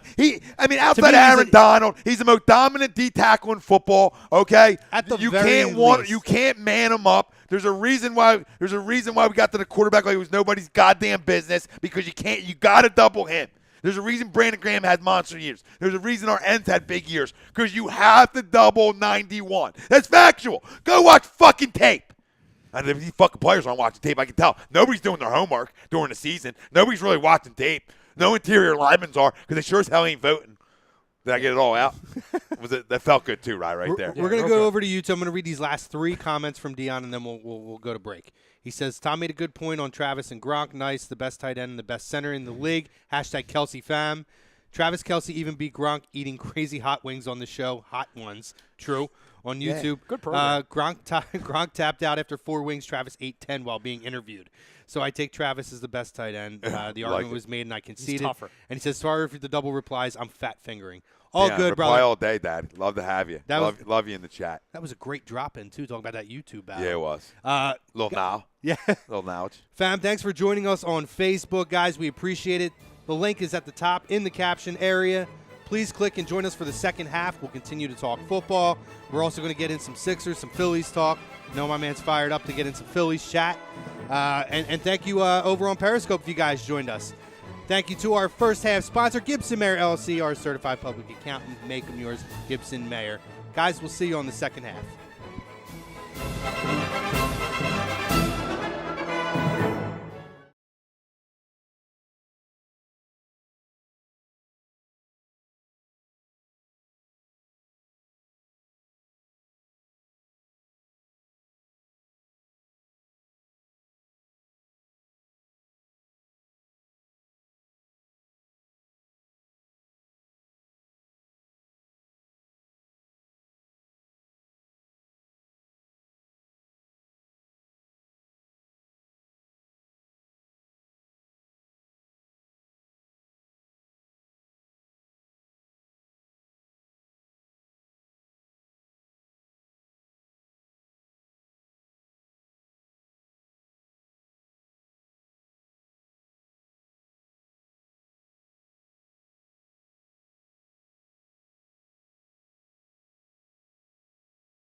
Welcome back to Birds of a Feather from the Real Talk Studios. Live on a2dradio.com and on YouTube. If you made the jump from Periscope and Facebook, thank you for making the jump, because the fam, you guys are what makes this show run. Second half of the show brought to you by StreamSmart, StreamSmart.com. Our Scanzano Sports poll question brought to you by Scanzano Sports, ScanzanoSports.com. Who's the best tight end in the NFL right now heading into the 2018 season? Rob Gronkowski, Travis Kelce, Zach Ertz, Delaney Walker. Anybody else you guys may want to chime in here? We got my man over here, Tom Arnone, joining us on the couch. We got Chuck's life-size stand-in over here. Chuck's is absent, so it's only fitting to have a life-size replica of Charles over there. Live look at me and Charles debating. Oh, they can't see it. But he's standing over you. That's his version of standing over you. Say, little Tom's blocking him. This was an argument with Sean and Shady. I love the big fella though. I said that if me and him hung out more, which we see each other once a week, but if we got more exposure together, there would be so many hugs given. Like there'd be the bromance. Oh, I don't. If he comes to the Dominican and there's chick drinks frozen, just going down the hatchet a lot. Yeah, there's going to be tears, arguments. A lot of daiquiris, a lot of pina coladas. A lot of Donnell Pumphrey. A lot of apologies. Should be on the NFL Top 100. A lot of apologies. The apologies to the wives. Oh, man. Oh, man. They're going to be like, I thought we were coming here to get away from sports. That's what we were saying. We were saying we would leave them sitting there at a hug fest. All right, time to walk away and let them have a moment. We'd come back and Charles would be standing over him yelling at him again. Yeah, he would be on the outside of the pool where I'm in, looking down. Be a wave of emotions. We'd probably be even. What do you mean, the adult pool? Maybe the kiddie pool. We're such assholes. I love it. You got your boy Chrome, Ryan Brodo, the Brodo, Mr. I nicknamed myself over there on the ones and twos. Tom Arnone joining us this week. I've never done that. You know what I'm saying? Nickname yourself? Yeah. No, neither do I. That's why that's a lie. Should we explain this to Well, hold on. Like when I was in high school, it was Team Money, and only because go back to the 2000s. Team Money. But listen, it was because Nelly Must Be the Money song. I used to play it. Yeah. I used to play it a lot in the car. You know what I mean? It was bumping. We were here. You know what I'm saying? Did you have like the subwoofer going? Like there was things. There was things happening. I really never got the big. You weren't the system guy? No, absolutely not. I was not the system guy. I wanted to actually punch system guys in the forehead. Yeah, you know what I mean? Or actually just in the throat. Just like a little jab in the throat. That's what I wanted to do to system guys. But maybe you can say the Godfather nickname was self-created. Maybe. The Messiah. Was it Messiah? That's a long time ago. Yeah, it wasn't a fan. Fraudulent. Yeah, me either. Me either. I wasn't God's gift to sports talk. I think I used to call you Messiah. I don't think I called you Tom for a year just because I hated it so much. No, I mean, it is factual that I am God's gift to sports talk, but the name's not necessary. No. The Godfather represents it. Yeah. You know what I mean? I'll take you out to the woodshed, but still love you and kiss you on the cheek. You know what I mean? You did. I feel like that's who I am. Forgive you for your sins. Yeah, absolutely. Somebody may or may not have dubbed himself Don King as well. Well, that's all for comical promotion. You know what I mean? I feel like I'm promoting for guys' shows earlier on in the day, and it's my way of saying Uncle Don's in the house. Uncle Don's in the promoting house. Mike Tyson. You know what I mean? Because we got a bunch of Tyson shows, baby. I'll give you full transparency, all right, Tom? A lot of knockouts. Yep, a lot of knockouts. See, I'm glad you're here. I'll give you full transparency. You're glad I'm here. I'm here every show. Yeah. In some fashion. But go ahead. Glad I'm here. Good to have me. You're not lying. But, like, so what was this? I think 2 months ago. I think it was Dion. And Dion, if it wasn't you, please tell me if it wasn't. Please correct me. Yeah, please correct me. Dion had asked if getting a customized jersey was a fraudulent act. And I went back, you'll remember this, Tom, when a certain J-Bo had all he would wear on a show is J-Bo jerseys. So I said, hypothetically, because I would never call myself this ever, especially on tape, on a live show, I said that would be like calling myself the bro. And Chrome, not Michael Chromiak, Chrome, because he calls himself Chrome, There's a background to that. I did not nickname myself that, though. No, but here's my issue. It's out. Here's my it's issue. out. Yeah, well, it's no. out. See, this is too much. The young kid's stepping into the deep end now. He needs to go back into the pool. no. He needs to go back into the kiddie pool with Charles. No, see, you did. No. See, here's the issue. All right? I'm Mr. I nickname myself, all right? That's the nickname I gave you. No, understandable. Mr. I nickname myself. But I don't know if I've ever heard you call yourself Mike. So I don't go by Mike. It's either Michael or people call me Chrome. He doesn't go by Mike. What do you I actually don't. I don't go by the bro. I go by Ryan Brodo. Hey, Ryan. I don't think I've ever called myself Brodo, and people call me Brodo. I never called you Brodo. No. Isn't that funny, though? No. I always called you Ryan. Yeah. Ryan. You know what I mean? I never Brodo. I think I call you. No, like I feel like you're closer when you go like a first name or like or a nickname with somebody. Like if you're calling somebody by like if I was like Chromiak, like that's uncomfortable. Yeah. Like this shit just got awkward. You know what I mean? Like you got awkward out of nowhere. Like it's either shortened into a nickname like Chrome. I felt like a a little something there when he said that. It was a little awkward. You're gonna be Arnone. I'd When be he like, called me we're not Chromiak, friends. it was a little. Like if you're like, hey Arnone, I'm like, dude, we ain't cool now. I think I you want me to square you up? I think I call you Ryan. I might. If I don't understand the words that come in your mouth, I take it as disrespect. I think I might talk movie. in talking to Charles. Reference you as Brodo occasionally, but usually I call you Ryan. Yeah. Fair. Most And people do. just for the background of Chrome, No, here we go. in 6th grade, when you learned about chromosomes, I was nicknamed Chrome from chromosomes. And it's something that's carried on my entire life. It's legacy shit. Which is actually ironic because then my dad heard someone call me Chrome, and he's like, oh, I used to be called Chrome when I was younger. And I'm like, there you full go. circle. Full No, circle. understandable. What happens when you start questioning? Oh, no, I'm not questioning. So time to Just giving full transparency. Listen, man, A lot of time- lies. A lot of lies. Oh, Listen. and by the jerseys, complete and total violation. I agree. Violation. wait. To wear out. Two to wear things. out. Two things. To wear out. Agreed. You want to get it hanging on your fucking man cave? Yeah. Be my guest. Don't No, leave wear the house with it. Yeah, Don't you leave wear the that house out with even to like a 7-Eleven. Nah. You got a Wawa run. I might pop a tire. No. Yours. Wait, you know what I mean? Like not like mine. First, I don't make a big deal about it because that's money you spend on your. If you want to wear your own name, that's fine. Half the time, guys don't end up staying on teams anyway. You're talking about a Wentz jersey, that's different.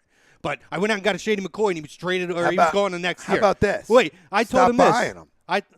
That's the argument. You That's a fair point. wear the old school ones, the legends. Well, you know what I mean? Buy them when they're done. Buy legends when they're done. Well, most of the time now I get T-shirts if I get a player, Yeah. unless it's a Carson Wentz or somebody like that. But I I told Dion it would be fine to get Big Dick Dion with a big number 1. And when they say, what does that mean? Tell them it's to scale. Dick size to scale, the number 1. That's a good story. It's a good story. That's a jersey well worth the purchase. But I just don't want to. I don't want to put Dion in this situation. No. I love Dion. I don't want to put him in this situation where he's violating. You know what I mean? Because Dion's a big member of the fam for sure. Mm-hmm. I guess it does depend on what you're putting on the back of it. I'll be like if I put team money on the back of a jersey, please somebody curb stop me. Curb stop me. I'm not asking you just to smack me in the face. Take me out to the curb and literally smash me in. Make me spend a month in the hospital so I can rethink what the hell I'm doing with my life. Yeah. You know what I mean? But so I should send back my Chrome jersey then? Do you wear it out? No, I don't have a Chrome jersey. I'm kidding. I had to start questioning. I was like, no, my only Cardinals jersey I have is a Willie McGee. That's a great jersey. Well, I have a Scott Rowland too, but that's not your own. And he won a championship. Why'd you just lie right I forgot about the Scott Rowland as I said I have a Willie I McGee. thought this was the tree, the circle of trust. Well, you know what? I give you a tidbit of truth, and I see if I could trust you. And I don't know. Apparently, I can't trust you there. I gave you a crumb, and you just kind of turned your back on me there for a second. Well, not necessarily. I asked you if you wore it out, so I didn't completely turn back. Completely, I was still in the ballpark. 50-50. Yeah, I was here, but I wasn't. Testing the waters. And Dion says, "Yep, that was me. LOL." And I got my custom home green jersey, or my number 16. It was his high school and college number with brown on the back, ready for opening night. Good for you, Dion. It's his college and high school number. See, that's fine because it's not it's not a nickname. Yeah, it's not a nickname. Brown. You're not recreating something. You're getting cute. I still say you should have got Big Dick Dion and with a number 1 on the back. I just don't wear it to a game. No. That's it. You can wear it around your boys. You know what I mean? You could have it in your house, whatever, something like that. I like that. I like how he tied something else into it. Mm-hmm. He tied his high school number and something that I like that. Customize the number, not the name. Yeah, but don't wear it to a game. Mm-mm. Don't wear it to a game. Wear an old school jersey or somebody that's playing. You know what I mean? That's just my feel. What do you guys think? Agree or disagree with? We agree that his custom's good. We're okay with it. We're letting it through. Yeah. Okay.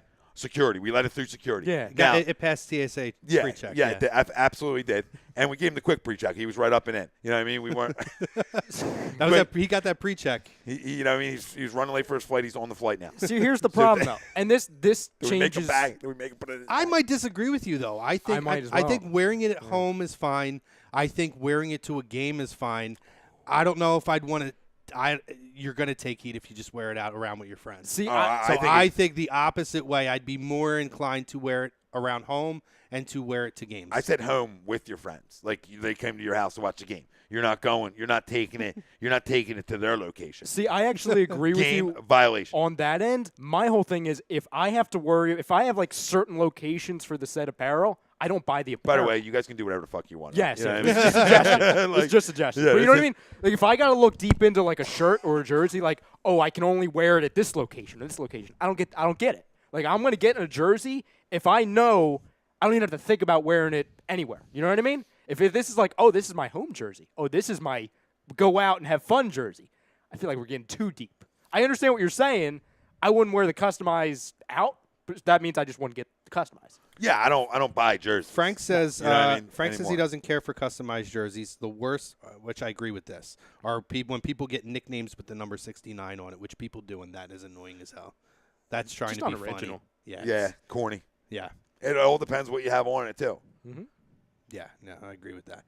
So, anyway, Ryan, put your floaties back on, get in the kiddie pool, and let's get this show going. Yeah. That's your co-host. I love you, buddy. I love you. Ryan, No, Berto, always not good you, at not ones you. and Oh yeah, it's fine. Yeah. I'm here. So let's crack into some Sixers talk, guys. Let's transition from Dion's jersey. Approved, Dion. That one's approved. Approvable. But let's get into some basketball and Sixers talk. Obviously, the obvious news: Rookie of the Year, Ben Simmons, 90 out of 101 first place votes. Pretty clear. The debate of is he a rookie? Is he not a rookie? The rule is you have to step foot on a court to be considered having played that year. Never step foot on the court. So, guy's Rookie of the Year, well deserved, absolutely earned. And then obviously JoJo's going to be on the cover of NBA Live this season, which I'm pumped for. And this is not like the Madden curse. There's not a bad history of guys who are on the cover of NBA Live. No, the it's actually it's the opposite. Champ. The last two were MVPs of the league. Or MVPs, yeah. Last two were MVPs of the league. Here's my whole thing on this Ben Simmons, Donovan Mitchell thing, and hopefully this is the last time I've even By the way, had to bring it up. Donovan Mitchell is a phenomenal he's a good player. talent. Yeah, he's a pretty good player. Phenomenal talent. Here's the whole thing, though. If people still to this day, and people are still doing it, it's like I actually thought when Ben Simmons won last night, it would put this whole argument to bed. No, it's brought it back to life again, which is absolutely ridiculous. If you're still sitting here right now today trying to make the argument that Donovan Mitchell got robbed, I'm sorry, you're an idiot. You read the definition of what a rookie is in the NBA. Yeah. Like, just because Ben Simmons is great and you don't have him on your team, like, listen, I'm pretty sure Ben Simmons would replace that Rookie of the Year award for being able to play last season. I'm pretty sure. Let me say this, because a lot of the specific people that I've seen the hate with and had conversations online are the same people who are Dallas Cowboys fans and complain about the Dez Bryant drop, saying it was a catch. Well, guess what? It's the same argument for this as it is for that. By the letter of the law, of the rules in the book, that was a drop. This is the Rookie of the Year. You can't have it both ways. And there's people who, it's when it's convenient for you in any argument. Yeah, it's narrative. We're going to go by what the declaration of a catch, or if there's a guy who is a rookie or isn't a rookie or whatever, they qualify for a Cy Young. We're going to go by what's convenient to fit our narrative, and we'll totally contradict another argument that we just had with somebody else on it. The guy's the Rookie of the Year. Never stepped foot on the court last year, prior to last season. 100% Rookie of the Year. Doesn't take anything away from Donovan Mitchell. It doesn't really give him that much of a leg up. Okay, he got to sit and he got to look at the books. First of all, the team stunk the year before that. The only anyway. thing he gets out of it is just being a pro. But Right. he's still a rookie by definition of the law. Okay, and he put up numbers that only like one other guy did in the history of the NBA as a rookie, and that's Oscar Robertson. He never so put that in somebody's face. He's still a puppy. He's still young. It's not like he sat out 5 years. You know what I mean? And now he's playing. Like Joel was the same way. Joel was in the conversation for rookie year. Didn't get it. Okay, should Dario not be in the conversation for rookie of the year because he played in Europe? You know, think about it. He's playing against grown men in Europe. Yep. Should Doncic not be allowed to be in the rookie of the year conversation because he plays in Europe against grown men? You know what I mean? So don't give me the 1 year. I understand you get bigger and stronger that extra year. You grow, you get more, NBA ready. But Donovan Mitchell's body was already NBA ready. So it's not like his body had to get thicker. Right. Ben's was really small his rookie year and got bigger this year. But when you put up numbers like that, there's no question it was rookie of the year. The writers told you everything you needed to know. Everything you need to know when you get 90% of the votes. No, and you talk about, just look at sports. Look at guys who, let's talk like managers, and I'm sure we'll get into baseball talk later. But you look at guys like managers who have been around guys, been around the league, been around pros, Hall of Famers, but that doesn't translate to when you actually step on a field or step on a court. You still have to get that feel of playing with the guys on that level who have been on that level and be able to produce at a high level. You can have all the education you want. There's a ton of people out there in the general world who are book smart people but don't have the ability to transition that into the actual job. It happens daily. You have to be able to go out and show that whether it's an NBA playbook or a college playbook or reading Of Mice and Men and having to take a test on it, you got to be able to absorb the information and then translate it to be able to then show that you've learned something and you can produce. And we see it all the time. How many guys are managers because they weren't great pros, but they're great minds, or head coaches, and then they go out and then they're able to utilize those talents. It's the same thing here. He sat and he looked. Because most like great players and most guys don't even know how they do what they do at the time. Yeah. You know what I'm saying? They're just that athletic, that freakish, and they can't even like explain back to you how they do what they do, if that makes sense. You don't know what it's like to step on the court in a fourth quarter with a 6 or 7 point game or a 5 point game with 3 minutes left on the clock and having to learn how to close out a game until you're on the court. Well, we saw that earlier having on. to overcome and come from behind. We Absolutely. saw the free throws and people bitched and moaned around here. Ryan remembers this and about why would you leave him on the court to get fouled, and it ended up costing us the game. And I yelled at people and I said, because you want him to be put in this situation early on in his career so he can grow from it and be in it and know what it's like to be in them pressure situations. There's nothing wrong with it. It helps his growth. And it obviously did as the season went on because his free throws got better and better and better and better. Okay, and the kid's special. And this isn't anything against Donovan Mitchell because he's a damn good basketball player, right? I mean, you know what I mean? That just shows you how good Ben Simmons is. Because Donovan Mitchell's special.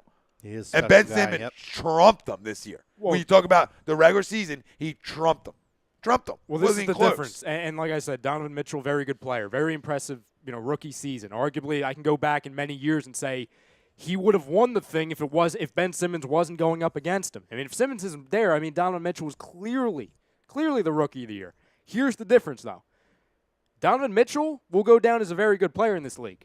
He'll never own the league like Ben Simmons will. Well, it will be Ben Simmons' league. And that's the difference is, unfortunately for him, he was up against a guy who very possibly could be a generational talent. It's not just another guy who's coming out who's the number one guy coming out of the draft. This is a guy that King James himself is anointed as the Fresh Prince, the next big guy taking over his spot in the league. So, it's I understand in some ways the frustration, but in a lot of ways, again, it doesn't translate until you step foot on the court. I can know everything about anything, but if I haven't done it, if I haven't experienced it and thrown myself into the fire, it's a whole different ballgame then. It is. And then what's your current stance on this whole Kawhi thing? Do you think he's going to come here? Do you want him to come here? I know, yeah. Well, I'm kind of falling in your neck of the woods there, Tom. Well, I'm on the fence with it because I do feel like LeBron's kind of slipping through the fingers. I don't know what's going to be the best move moving forward. I do. We talked about it. I like Tyreek Evans as another option, a plan B. I think it's a guy who could definitely step in and contribute with the makeup of this team. Guy's a freaking pro. Your max contract, Clint Capella. Yeah. That's what I do. I mean, Houston's trying to get LeBron. They're not going to make them make people have to match shit. Match it. Go big. They're both athletic enough to be able to come off pick and rolls and defend. So I'm good. I mean, that's what I do. Because I don't need Kawhi. I don't want Kawhi. One, because of everything. If you don't want to play for Pop, I don't want you playing for me. And that's simple. And I'm not giving up what I need to give up for a rent-a-car. I'm not giving up anything for a rent-a-car. He's getting ripped by David Robinson and Bruce Bowen. Yeah, too, it's not. Time. It's ugly. It's ugly. I want no parts of that guy. Now, LeBron, my door's always open for the king. Okay, but I'm good. I'm okay if he doesn't come here. It's a 52-win team. Let's not forget how good of a basketball this team is and our young talent. We were talking about the other night. Every one of these guys is going to get better. We did, and we had no Markelle Fultz, essentially. We expect him to get better. Our young guys that we got now. Sign some B options or max a guy who's going to fit here like a Clint Capella who could fit. Do something creative that way, okay? And now you're loaded in the East, okay? Let somebody else take on an aging LeBron James. Mm-hmm. And not that I'm not going to – I'll give him 3 years. But once we talk about hitting walls, when's the wall hit? Mm-hmm. A hit for Kobe. You know what I mean? Hit for Mike. It hit Kobe real fast, too. So, I don't care. I'll do it for 2 years knowing I got a real good chance of going to the finals and winning. But I got a real chance of going to the finals right now. Right this second. I got a chance to go to the finals. Because, one, we got more athletic defensively on our perimeter. And no question was Zaire Smith and Shamat, right? Shamet. Yeah. Shamet, right? So we got better and longer defensively on the perimeter, which we got exposed against Boston, and we got longer there. So I like that. I think, like you said, Tyreek Evans and maybe a Clint Capella, or just Clint Capella, and bring JJ back. Got to bring JJ back. And I think you're in a good spot. I think if we don't end up with LeBron one way or the other, we need to bring JJ back. Zaire Smith, not much of a shooter, but he can rebound. He can spread the floor. And he can defend. He can drive the lane, and he can dunk. Marion was saying that he's a guy who they're saying could be like a dunk contest young guy. Oh, he probably win it. In that. Yeah. But he definitely opens up the lane and opens up the floor as another option to give Ben a few more opportunities. I'm concerned that he's a guy who doesn't shoot again. No, he doesn't, but Shamet does. Right. Shamet can flat out stroke it. So, and Markelle, for all intents and purposes, can stroke it. We'll see. We'll see if the head's back to stroke. But for all intents and purposes, from what we know outside of this year, he can score the basketball and stroke it too. Like if I'm looking at that, Trevor Ariza, Deem said, yeah, it's a good name. It's another name. Yeah, it's a good name, real good name. If I'm looking at that deal with Mikal Bridges for Zaire Smith and the 2021 first round pick, steal. At first I was surprised. I'm a Villanova guy, obviously, so my heart's in it. But then if I remove myself from that, Bridges is going to be a very good player in this league. He could have stepped in this year and contributed, but if you're looking beyond this year, and again, it's not about being good enough now in a short window. It's about putting yourself in a position to not only start to succeed now, but to continue to do it. That's what the Spurs did so well for years and years and years. And that's what Brett and this organization wants to do, is model a lot of what the Spurs have done to build their team. And when I look at it, and for me it was, we talked about it, they bought Zaire Smith in for 2 workouts. He's one of what, 2 guys that they bought in. And Knox went right before. And I think they looked at it, and Smith probably dropped a little lower maybe than they thought he might, and they looked at it as, we can get our guy and get a huge asset on top of it. Nobody gives unprotected away. Yeah. Nobody does. You know what I mean? Like, somebody's offering you unprotected in 2021. And remember, that year is where now high school players are now eligible to come out again. So that opens up a whole nother pool of players that, you know what I mean, in that specific draft. Because think about it. And it's not even just that either, because if you look at the Heat and their roster, and if you go and look at their contracts year to year up until that year, they are locked into a lot of really bad or really high contracts to where – really, the payroll flexibility they have, they're not going to have the payroll flexibility until that next year. So you're looking at 2021, you have a very high chance at a high draft pick if you keep it. This is the big thing, because you got to think about the talent pool, okay? Because now this is the first year high school guys are going to be allowed to enter the draft again, all right? So in 2020, you have all them guys who have to then go to college for 1 year, right?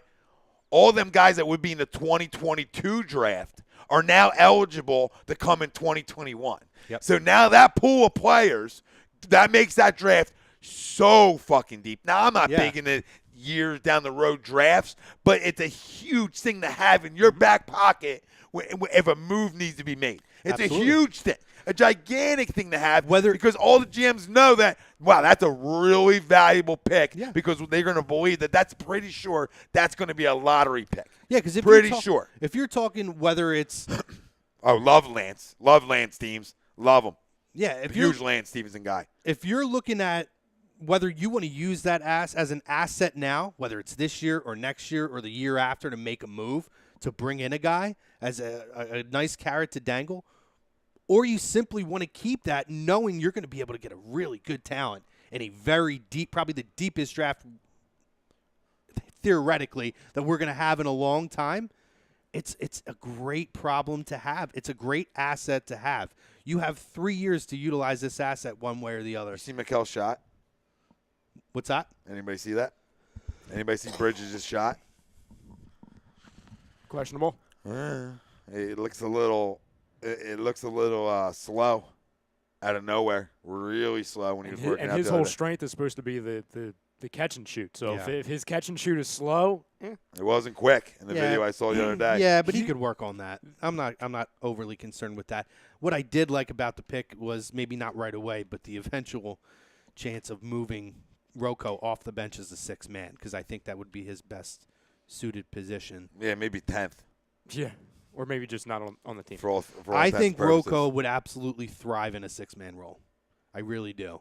He's not going to be dependent on to be a big scoring option at that point, but a guy who can come in, who can find a few shots when the opportunity's there, when you need a shot, and just be a defensive fucking thumper off the bench. Well, to be honest, Graham, I don't think he's going to be our problem because he's not going to be on the team.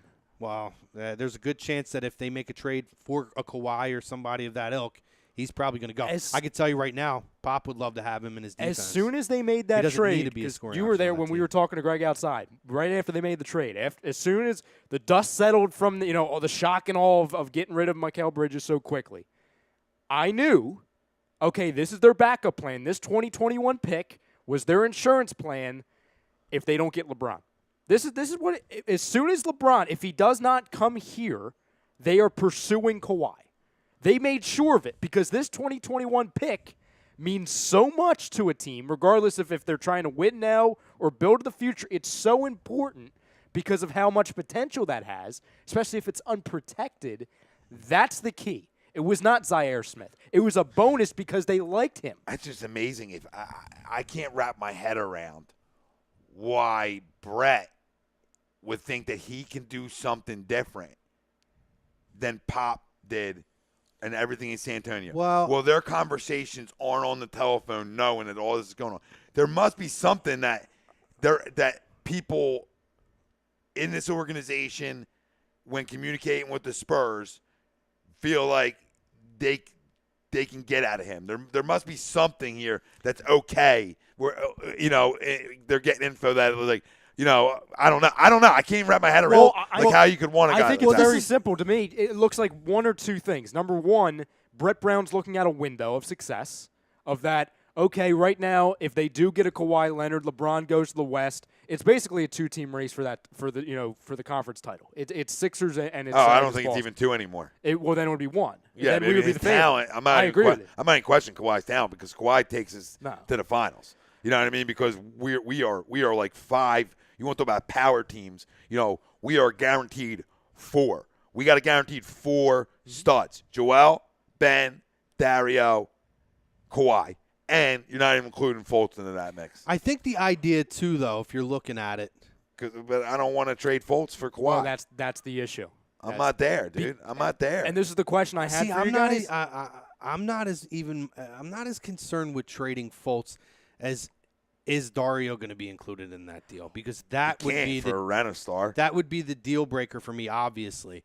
I think they're looking at it as if we can bring this guy in. I know he's saying LA. If we can bring this guy in, bring him into a winning culture with two generational A winning talents. fucking culture. But You're I just know, in a winning culture. I know, but I'm saying a team on the rise with a guy like a Joel Embiid and with a Ben Simmons, and only upside. Because let's be realistic, San Antonio's on the downside, and they're in the Western Conference. And Kawhi can see, hey, there's an easier route by going through the East, playing with these guys under that year. I think they're banking on being able to sell him on the opportunity to stay in Philadelphia and continue to compete in the Eastern Conference and then for titles. And so I get it. But that's the same argument in baseball with, do you go out and get a Machado now or take your chances in free agency? And the same thing then. I wouldn't have taken my chances if I'm the Phillies, but we'll get into that too when we talk Phillies talk. But I think that's where their mentality is. And also being able to utilize that 10 pick this year and get a future asset, something that really, in all intents and purposes, doesn't really hurt you. You're still going to have your pick that year. You're just having an extra asset to throw at them. It's kind of like out of sight, out of mind. We had it, but we never really had it. You know what I mean? So they're able to bring in a talent of the level of a Kawhi and still get their guy in this year's draft. So I'm looking at it that way. And by the way, then you can go out and bring – then if you wanted to, you could go out and bring in a Tyreek Evans and sign a JJ this year. It could fuck everything you built. It could fuck everything you build up if you let. There's a risk. If you trade for him and you give up a Fultz and you give up picks and Dario and you give up too much. I don't think they make the deal of Dario's. No, I don't they're think so insistent either. on it. I don't think so either. But you might give up a Rocco, a Fultz, and that 2021. There's just other guys out there that I feel like can make us the best team in the East anyway. That are free agents outside of that. Sweeps joins us. Yay! This is our Uncle Sweeps. Sweeps. This is our Uncle Sweeps entrance music here. He chimes in from time to time, so Yep. I told him, hey, we'll give him his own intro music. Yeah, You know what I mean? absolutely. So Sweeps chimes in Been from the chiming rafters. in longer than everybody. Yeah, yes. All right, Old factual. School. Yeah, that's very true. Burlington talk. Yes. The Sweeps phone line. So he says he's very happy to see us all together. He says 3 of his favorite mother effers around here. Says let's effing go, and he's not happy with Kawhi. He says he actually calls him Hawaii 5-0 Leonard. He says he quit on the Spurs, the best coach probably of all time. Oh, for sure. It's absolutely ridiculous. And listen, it's not a good look, Sweeps. I don't think anyone's questioning his talent. I don't want to. Character, not a fan. Because I said it the other night. I'll stick with going out and getting B options or trying to max Capella, something like that, which is still going to get you to where you want to get to. Right. You got so much young talent. Do it the way Golden State did it. Okay? Go win something with your young talent, and then guys are going to want to come. Do it that way. I mean, I know Dion wants to know, cut the shit pretty much. Is LeBron coming here, gentlemen, or not? I hate to say it. I'm passing. Now, I know he's got this decision by July 4th, but yeah. I think I know what his decision is. It's L.A. You think? I think he's going to end up. Oh, I think it's Cleveland. Or it could be Houston. He's staying home. Well, listen, I wouldn't be shocked to see Kawhi end up in Cleveland either. He's staying. We'll see. Kawhi can go jump off a fucking bridge. You know what I mean? I think it's down to 2. And one of them's not the Lakers. Because Paul George, first off, they are not getting Kawhi Leonard this year. He is off the table. It's done. They will not get him. No, I said that from day one, Yes. and then it came out yesterday or 2 days ago that they are absolutely not trading him in the West. Yeah, let LeBron go to the Lakers. He'll get thumped. He'll get thumped in the West. Yes. And Might be an 2, 8 seed. the growing belief is that Paul George really likes that organization. They like how they've handled themselves. There's a growing feeling that Paul George is not leaving OKC, which I think is a bad move. I thought you meant he liked the Lakers. I thought he was into HIV. I thought he was into it. No, there's a growing belief that Paul George is going to stay with Oklahoma City. There's a part of me that would like to see him stay there and continue to play with Westbrook. Yeah, keep him over there. That way LeBron doesn't go to L.A. That's why I want to see him stay, to be honest. Yeah. So he's not – LeBron, if those two things happen, we know Kawhi's not going to L.A. What a wrench that would throw into things if George is the first one to make his decision. He says, I'm staying in OKC. Key. He's the key in all this, bro. I've been saying it. Yeah. It was never Kawhi because the whole Kawhi thing is still a mess. We don't know his mindset. The whole key to this was Paul George. Because if Paul George says tomorrow, hey, I'm a Laker, LeBron's a Laker because he's not going there by himself. And then the Lakers could then trade assets to then team with George and LeBron. See, in my mind, For Kawhi, it's going to come down to either the Sixers or the Cleveland Cavaliers. And I think he's going to end up in Philly. I really believe it. And then with that, if Paul George stays in Oklahoma City, easily, I think that definitely increases the chances that LeBron is staying in Cleveland. But I still don't think if we acquire Kawhi that takes LeBron out of Philly. I'm pulling my chips off takes the Philly table. out. And I also don't. LeBron or Kawhi? For both. I'm pulling my chips off the table. No, because I do believe that opens up more of an opportunity for LeBron to come here if Kawhi's here already, and for Kawhi to sign a long-term deal after. I don't want both of them. I'm going to tell I you don't want both of them. I'm good. I do. Why do we need both of them? Give me them both. Oh my God, we have so much young talent. Why we can win? We can win. Why do we got to get cute? To answer the chat's question, for me, I think the two options for him, basketball-wise, it's Cleveland and it's the Sixers. Because it's crazy to me Cleveland, that Houston still is going hard at him. No, Houston's not going to get him. Cleveland has until Friday to get him to opt in on his contract, okay? I think that's very much in play. And I was saying a month ago I didn't think that was in play because LeBron has been tired of doing it all by himself. But here's the thing. If his end goal is to end up in L.A., all right, stay in Cleveland for one more year. Fine. And I know the son, he's not in high school yet, so they want to kind of sustain him. They don't want to move him around a lot in high school. That's fine. Whatever. My whole thing is in a basketball sense, and I've been saying this, I'm not going to waver from it. Basketball-wise, I think we get both. I honestly do. Me too. Because at the end of the day, I say LeBron James, his whole thing all season and the last few seasons have been, what do I need to do to beat that team, Golden State, one of the best teams ever assembled? You're not going to do that on the Lakers. I don't care if you even get Kawhi. You're Oklahoma City, just a little bit further west. That's what you are. If you get Kawhi, Paul George, and LeBron on that team with no bench, because you're going to have to trade away a lot of pieces to get Kawhi, especially now with the report that the Lakers and the San Antonio Spurs aren't even talking because the San Antonio Spurs aren't doing business with them, you're going to have to give up the Lakers double. already contacted them and immediately shot it down. Yeah, probably hung up the phone. I'm sick. I'm just telling you. And I'm not happy I'm sick about the Kawhi thing, and this was my original question. Because I honestly believe Fultz and Dario are gone. The fucking motherfucker. You stop it. You stop it now. I'm not saying I wish Stop it. I'm just telling Don't you. we wish that upon us? No, what did I say Don't I wish? you put that, don't Do you think put I'm that happy evil about on this? us. Do you think I'm happy Don't about you this? put that evil on us. I'm not putting evil. I don't think. I'm just bracing for impact. See, Just so it's not a shock, so I don't fall off. So I don't fall out of the chair. That's great. I want to get in my own head. That way, if it doesn't happen, I'm celebrating. That's classic. I don't think that Dario is going to go. Well, I hope you're right. I think the fact that Kawhi is basically strong-arming them, and because By the way, my first motherfucker wasn't directed at you. It was more just directed at the possibility of both of them because I just know what we got to give up. But what do you have to give up what? Fultz, the 2021 pick, and I think Covington's more likely to go than Dario. I'm fine with that. Well, here are the keys, all right? How about Cousins? I don't think Boogie would fit in this offense. He can't run. I don't know about fit. He can't. Yeah, he can fit. Listen, he can fit anywhere. I mean, you can play on an airplane. He's fitting in. I like him, but he can't run the floor. He can still run the floor. No, he's had a Just lot of because he's not injury Ben issues. speed, he can still run. I don't know if he can keep up with the pace of this team for a full season. He's already got enough injury issues and stuff that he's had to overcome. Cherry pick him. Well, yeah. Fuck that. I mean, just Play another pickup name. games over it. Another name. That's all. No, and I did mention him, I think, a couple weeks ago. How do you feel about him? I just don't think he's a fit here. I wouldn't be mad if they signed him and gave a shot, but I think he ends up staying where he's at, too. I think the key – yeah, go ahead. Sweep said you're pulling a Sully and landing the plane on the Delaware, bracing for impact. Me? Yeah. Listen, I'm not – because remember when I told you I had I was in my own head with something? It's this. I honestly think in that deal, Dario and Fultz would be in play. I'm not saying they both would definitely go, but I think they're in play. For a rent player, though? I'm not happy about it. No, there's no way, though. There's no way.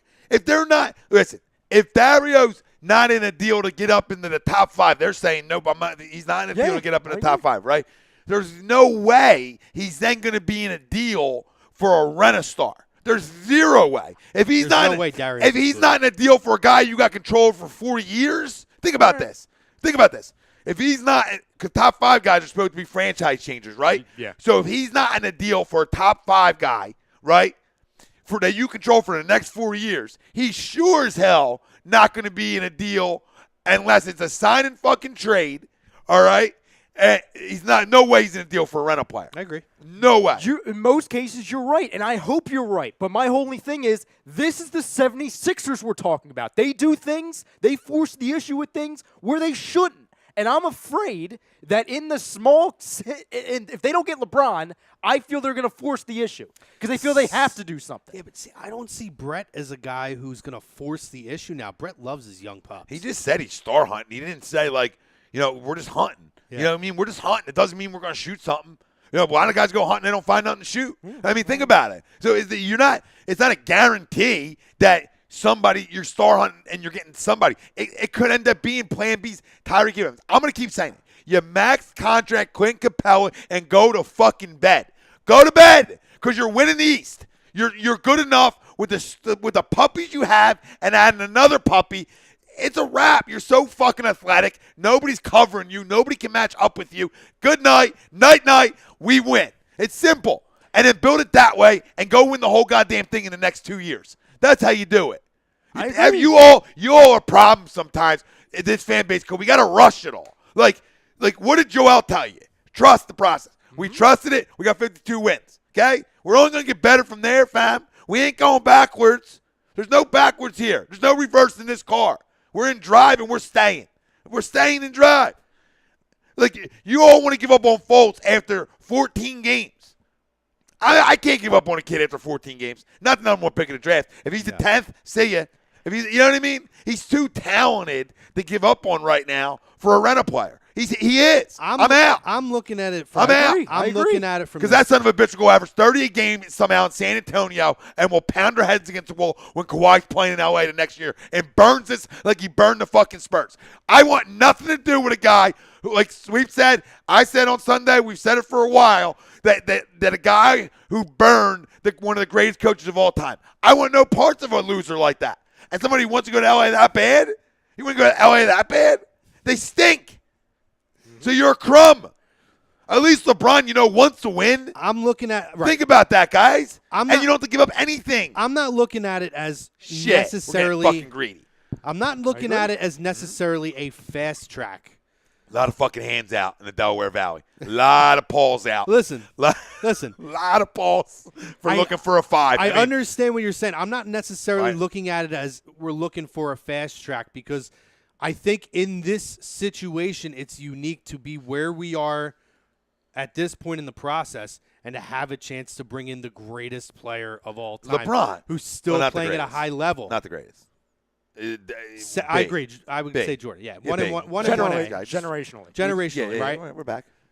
It's confirmed. But I'm looking at I'm big on confirmation. I'm looking at it as when you have that opportunity, if it takes taking a shot at it, hypothetically, if Kawhi can tip the scales to make that happen, and only Fultz, not Dario, is what needs to happen in order to get both guys here. Why do you need both? Because, dude, first of all, I think Boston is still filthy. Okay. We're going to need a lot to get over Boston. Boston. Hold on. We got – Hold the phone. Just hold the telephone. You're telling me with what we got, adding 23 alone doesn't beat Boston? I don't think it's a guarantee. Are you kidding me? Are you kidding me? He just did it with me and you. He just did it with me and you. We just watched it. He just did it with me and you. I mean, it's unbelievable. He just beat Boston with me, you, Greg. Yeah. We were the starting 4 with him. We were starting 4. You're telling me he don't come here and we're not better than Boston like that? But they didn't have Kyrie or Hayward. Oh, okay.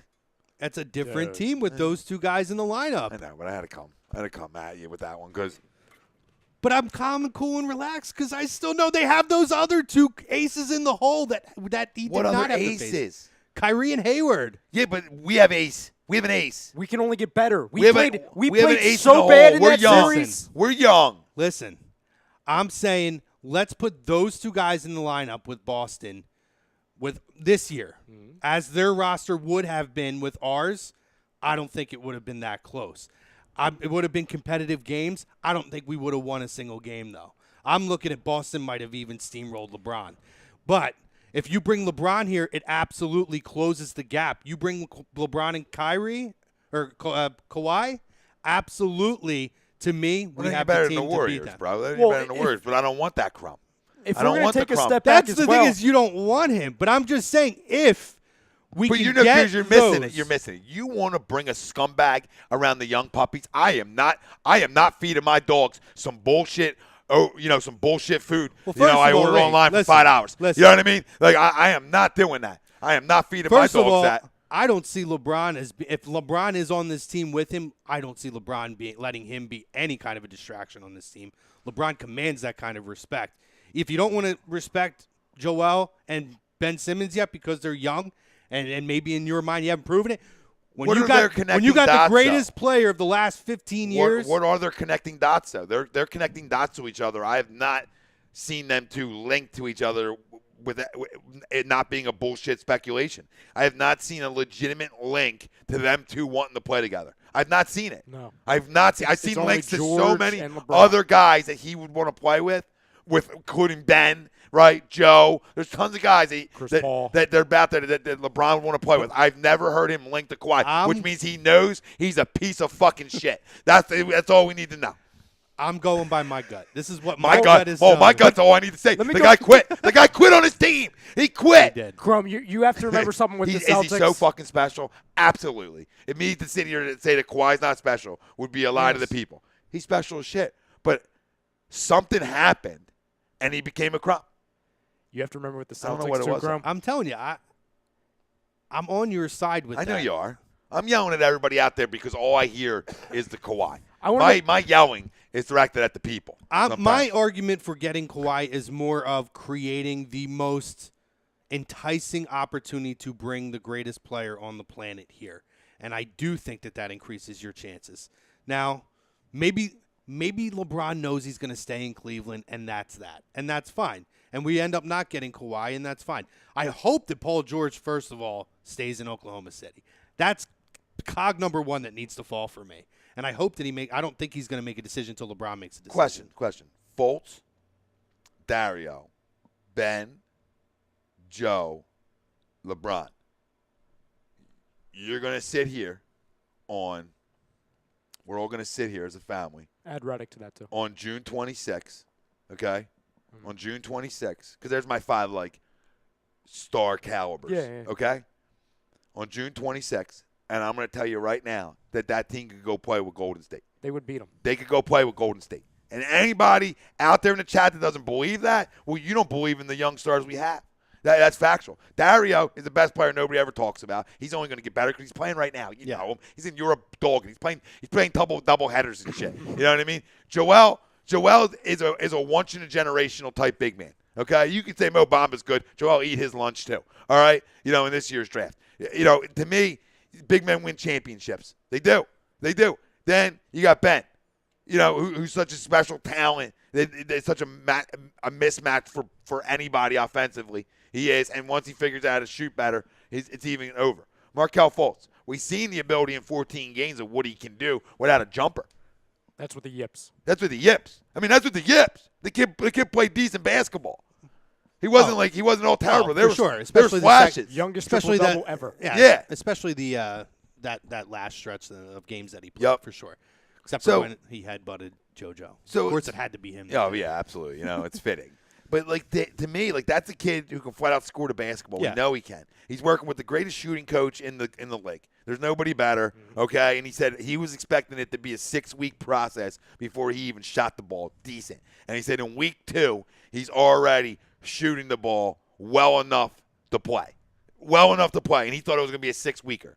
So, he's already by the time the season starts, this guy's going to be in good shape. And I feel if you bring in 23, it lessens the blow on him a little bit. But if you don't, you're still really good, and there's other options. Do you think he plays in the summer league? No. I don't think he does either. No? No. They're going to protect him from himself, which I Yeah. think is soft. But guess what? If that's the best for the kid, whatever. I would let him go out and drop 30. Yeah. And just feel good about Because yourself. here's the problem.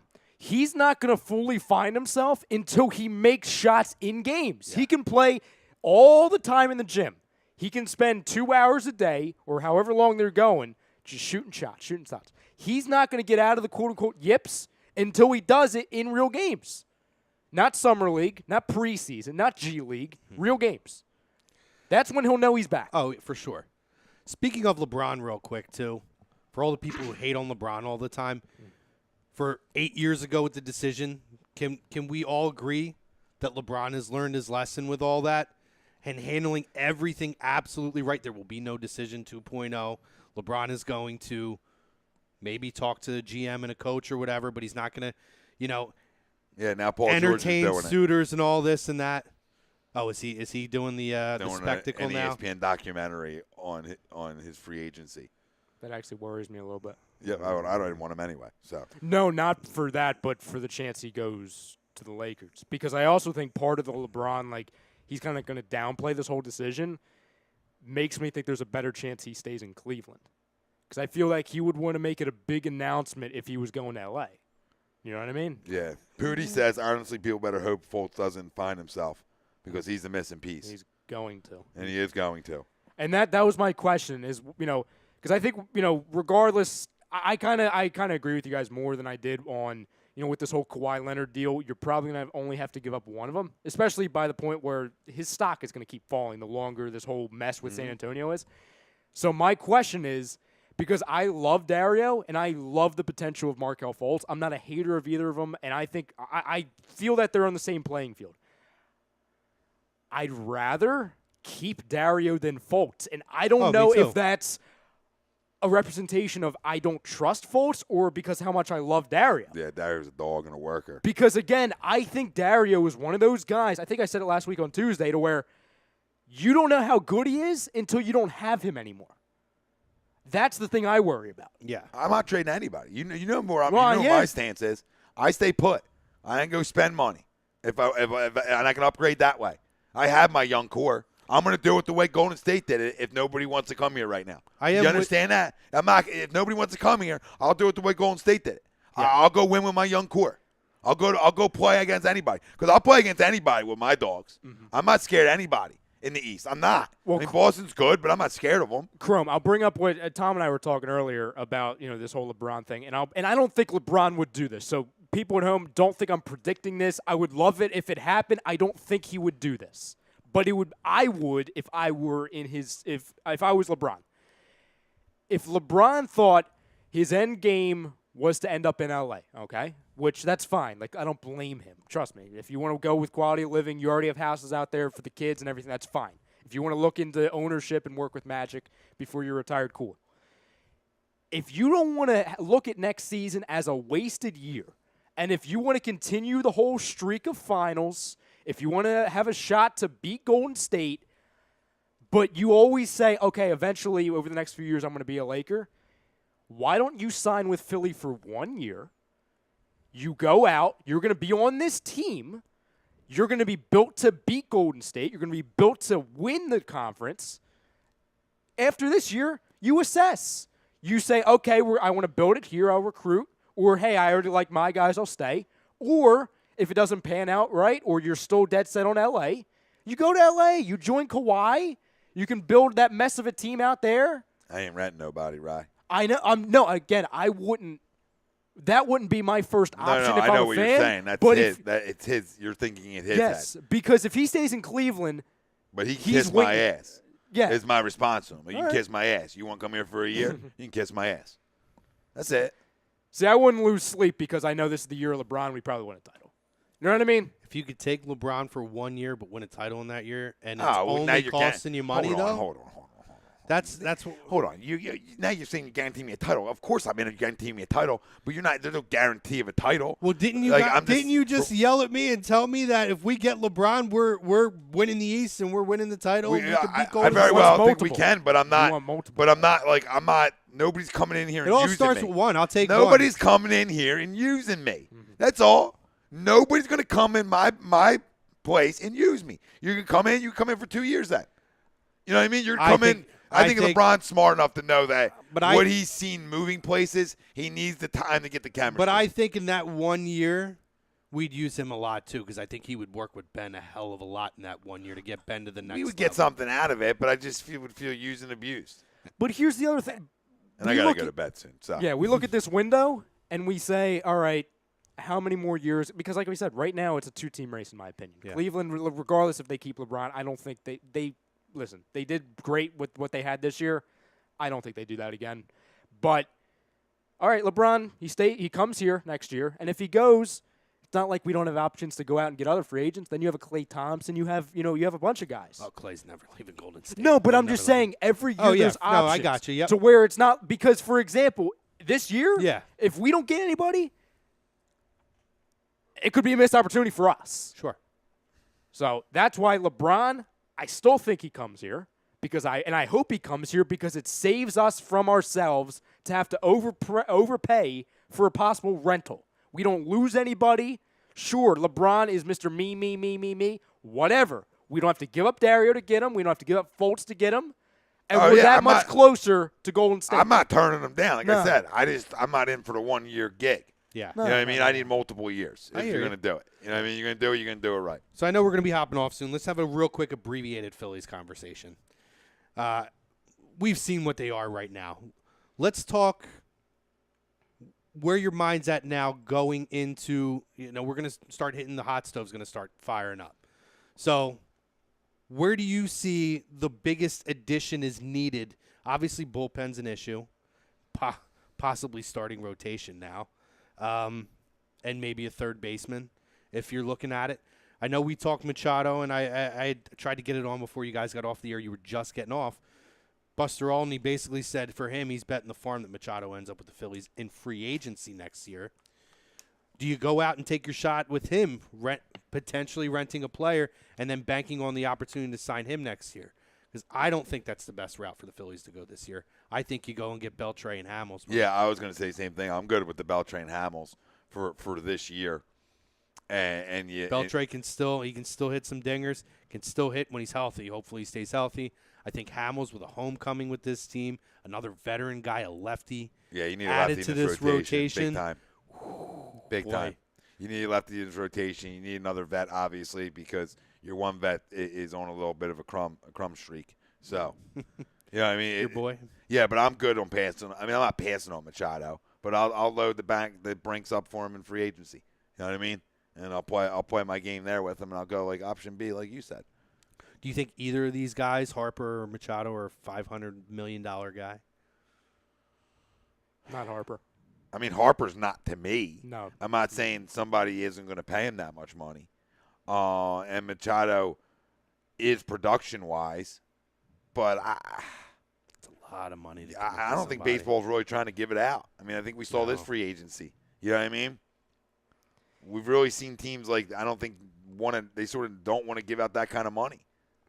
Well, you've seen a lot with the Boris clients who, for years Boris dominated the market. Yep. And now a lot more of the Boris clients are staying out there and the prices are dropping.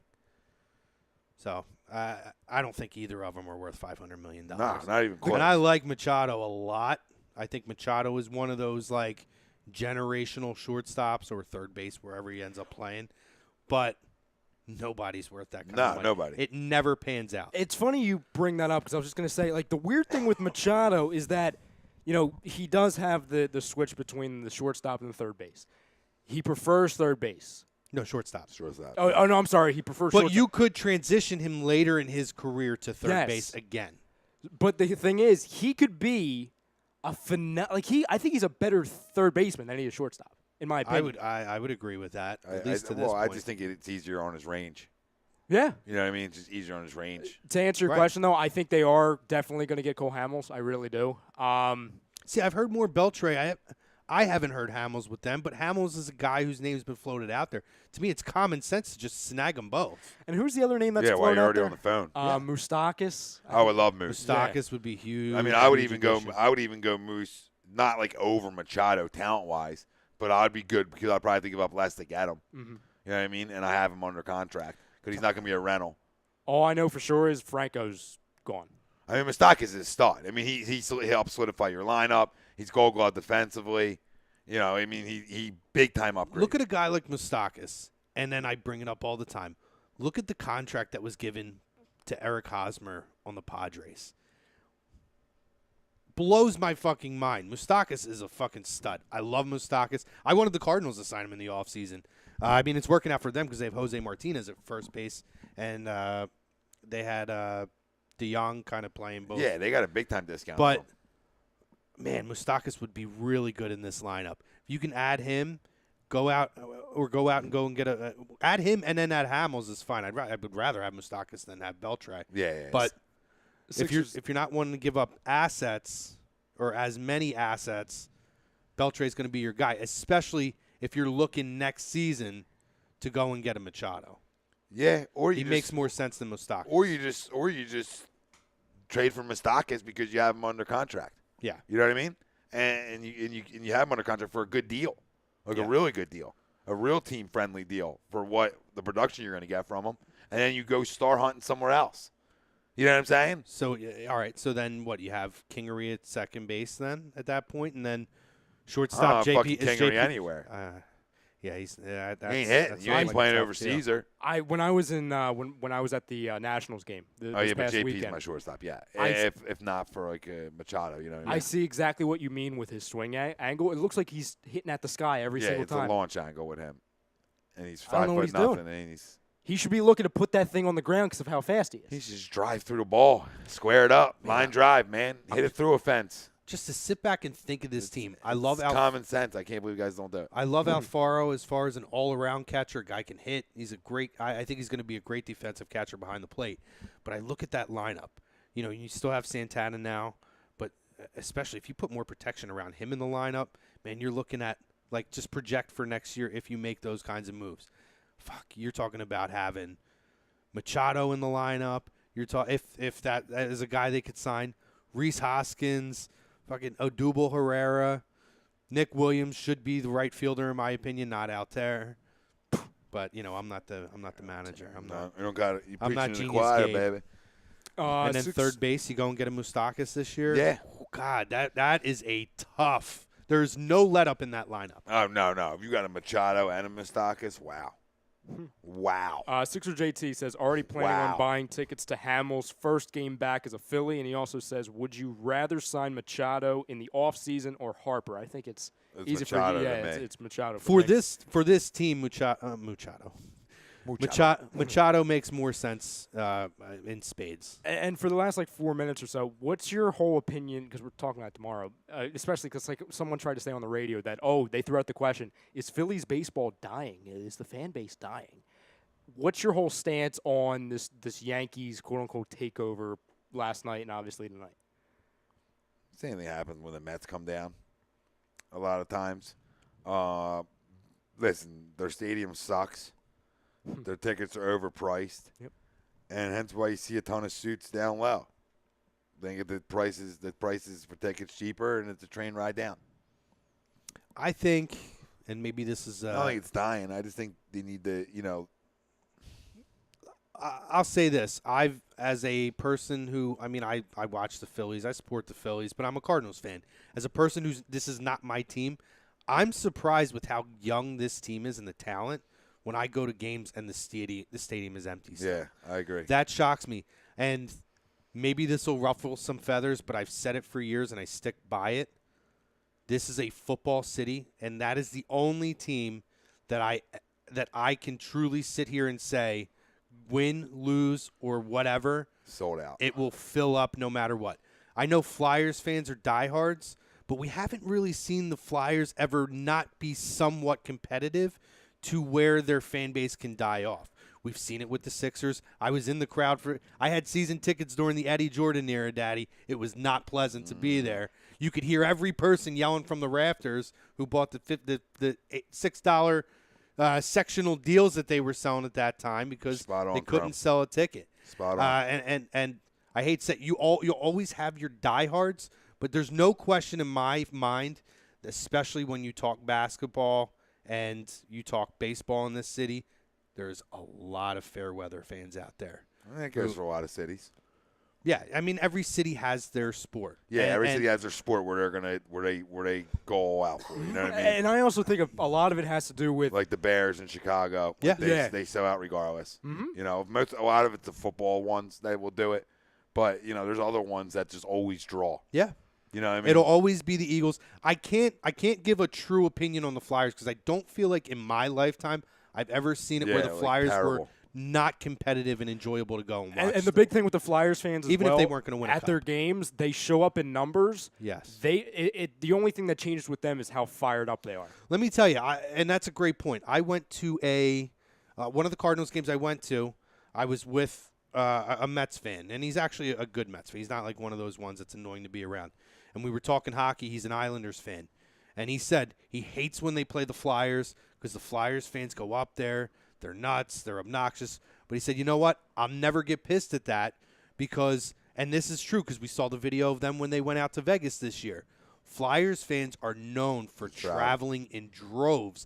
And not just here. They'll go to Detroit. They'll go out to Vegas and they'll go elsewhere. Same thing with the Eagles. So I think the other two teams, though, That's it's what you get, and that is what it is. And yeah, when they're rocking and rolling, they sell out and they travel for the other ones. You know what I mean? But nothing like football and what we pretty much think hockey in this town. Yeah, somebody said, "What's Boston's sport?" I'd be interested to see what the when New England dynasty does die off. I'll be interested to see because I don't feel like Red Sox before the Brady era, Patriots fans didn't really travel that well. Let's be honest. Boston's the Red Sox. It's the Red Sox. It's not absolutely. even close. They always it's the Red Sox and the and the Celtics are right behind in my eyes. But it's absolutely Boston. Thanks for joining us this week, buddy. Thanks, brother. It's a pleasure, brother. Tom Arnone joining us here on the couch. Ryan Brodo on the ones and twos, killing it for us. Your boy Chrome here as well. Next week, are we doing next week? Because it is a holiday. If you want. That's all you guys' decision. We'll let you guys know. We may be on next week. I'll be in Georgia, brother. That's true. Well, it is a holiday, so we're probably going to take off for that. I'll be honest with you. So a firework or two, a couple dogs. You know what I mean? Yeah, absolutely. So we won't talk to you guys before then. So definitely have a great holiday. Thank you to our sponsors, Gibson Mayer LLC, our certified public accountants, make them yours, Stream Smart, Scanzano Sports.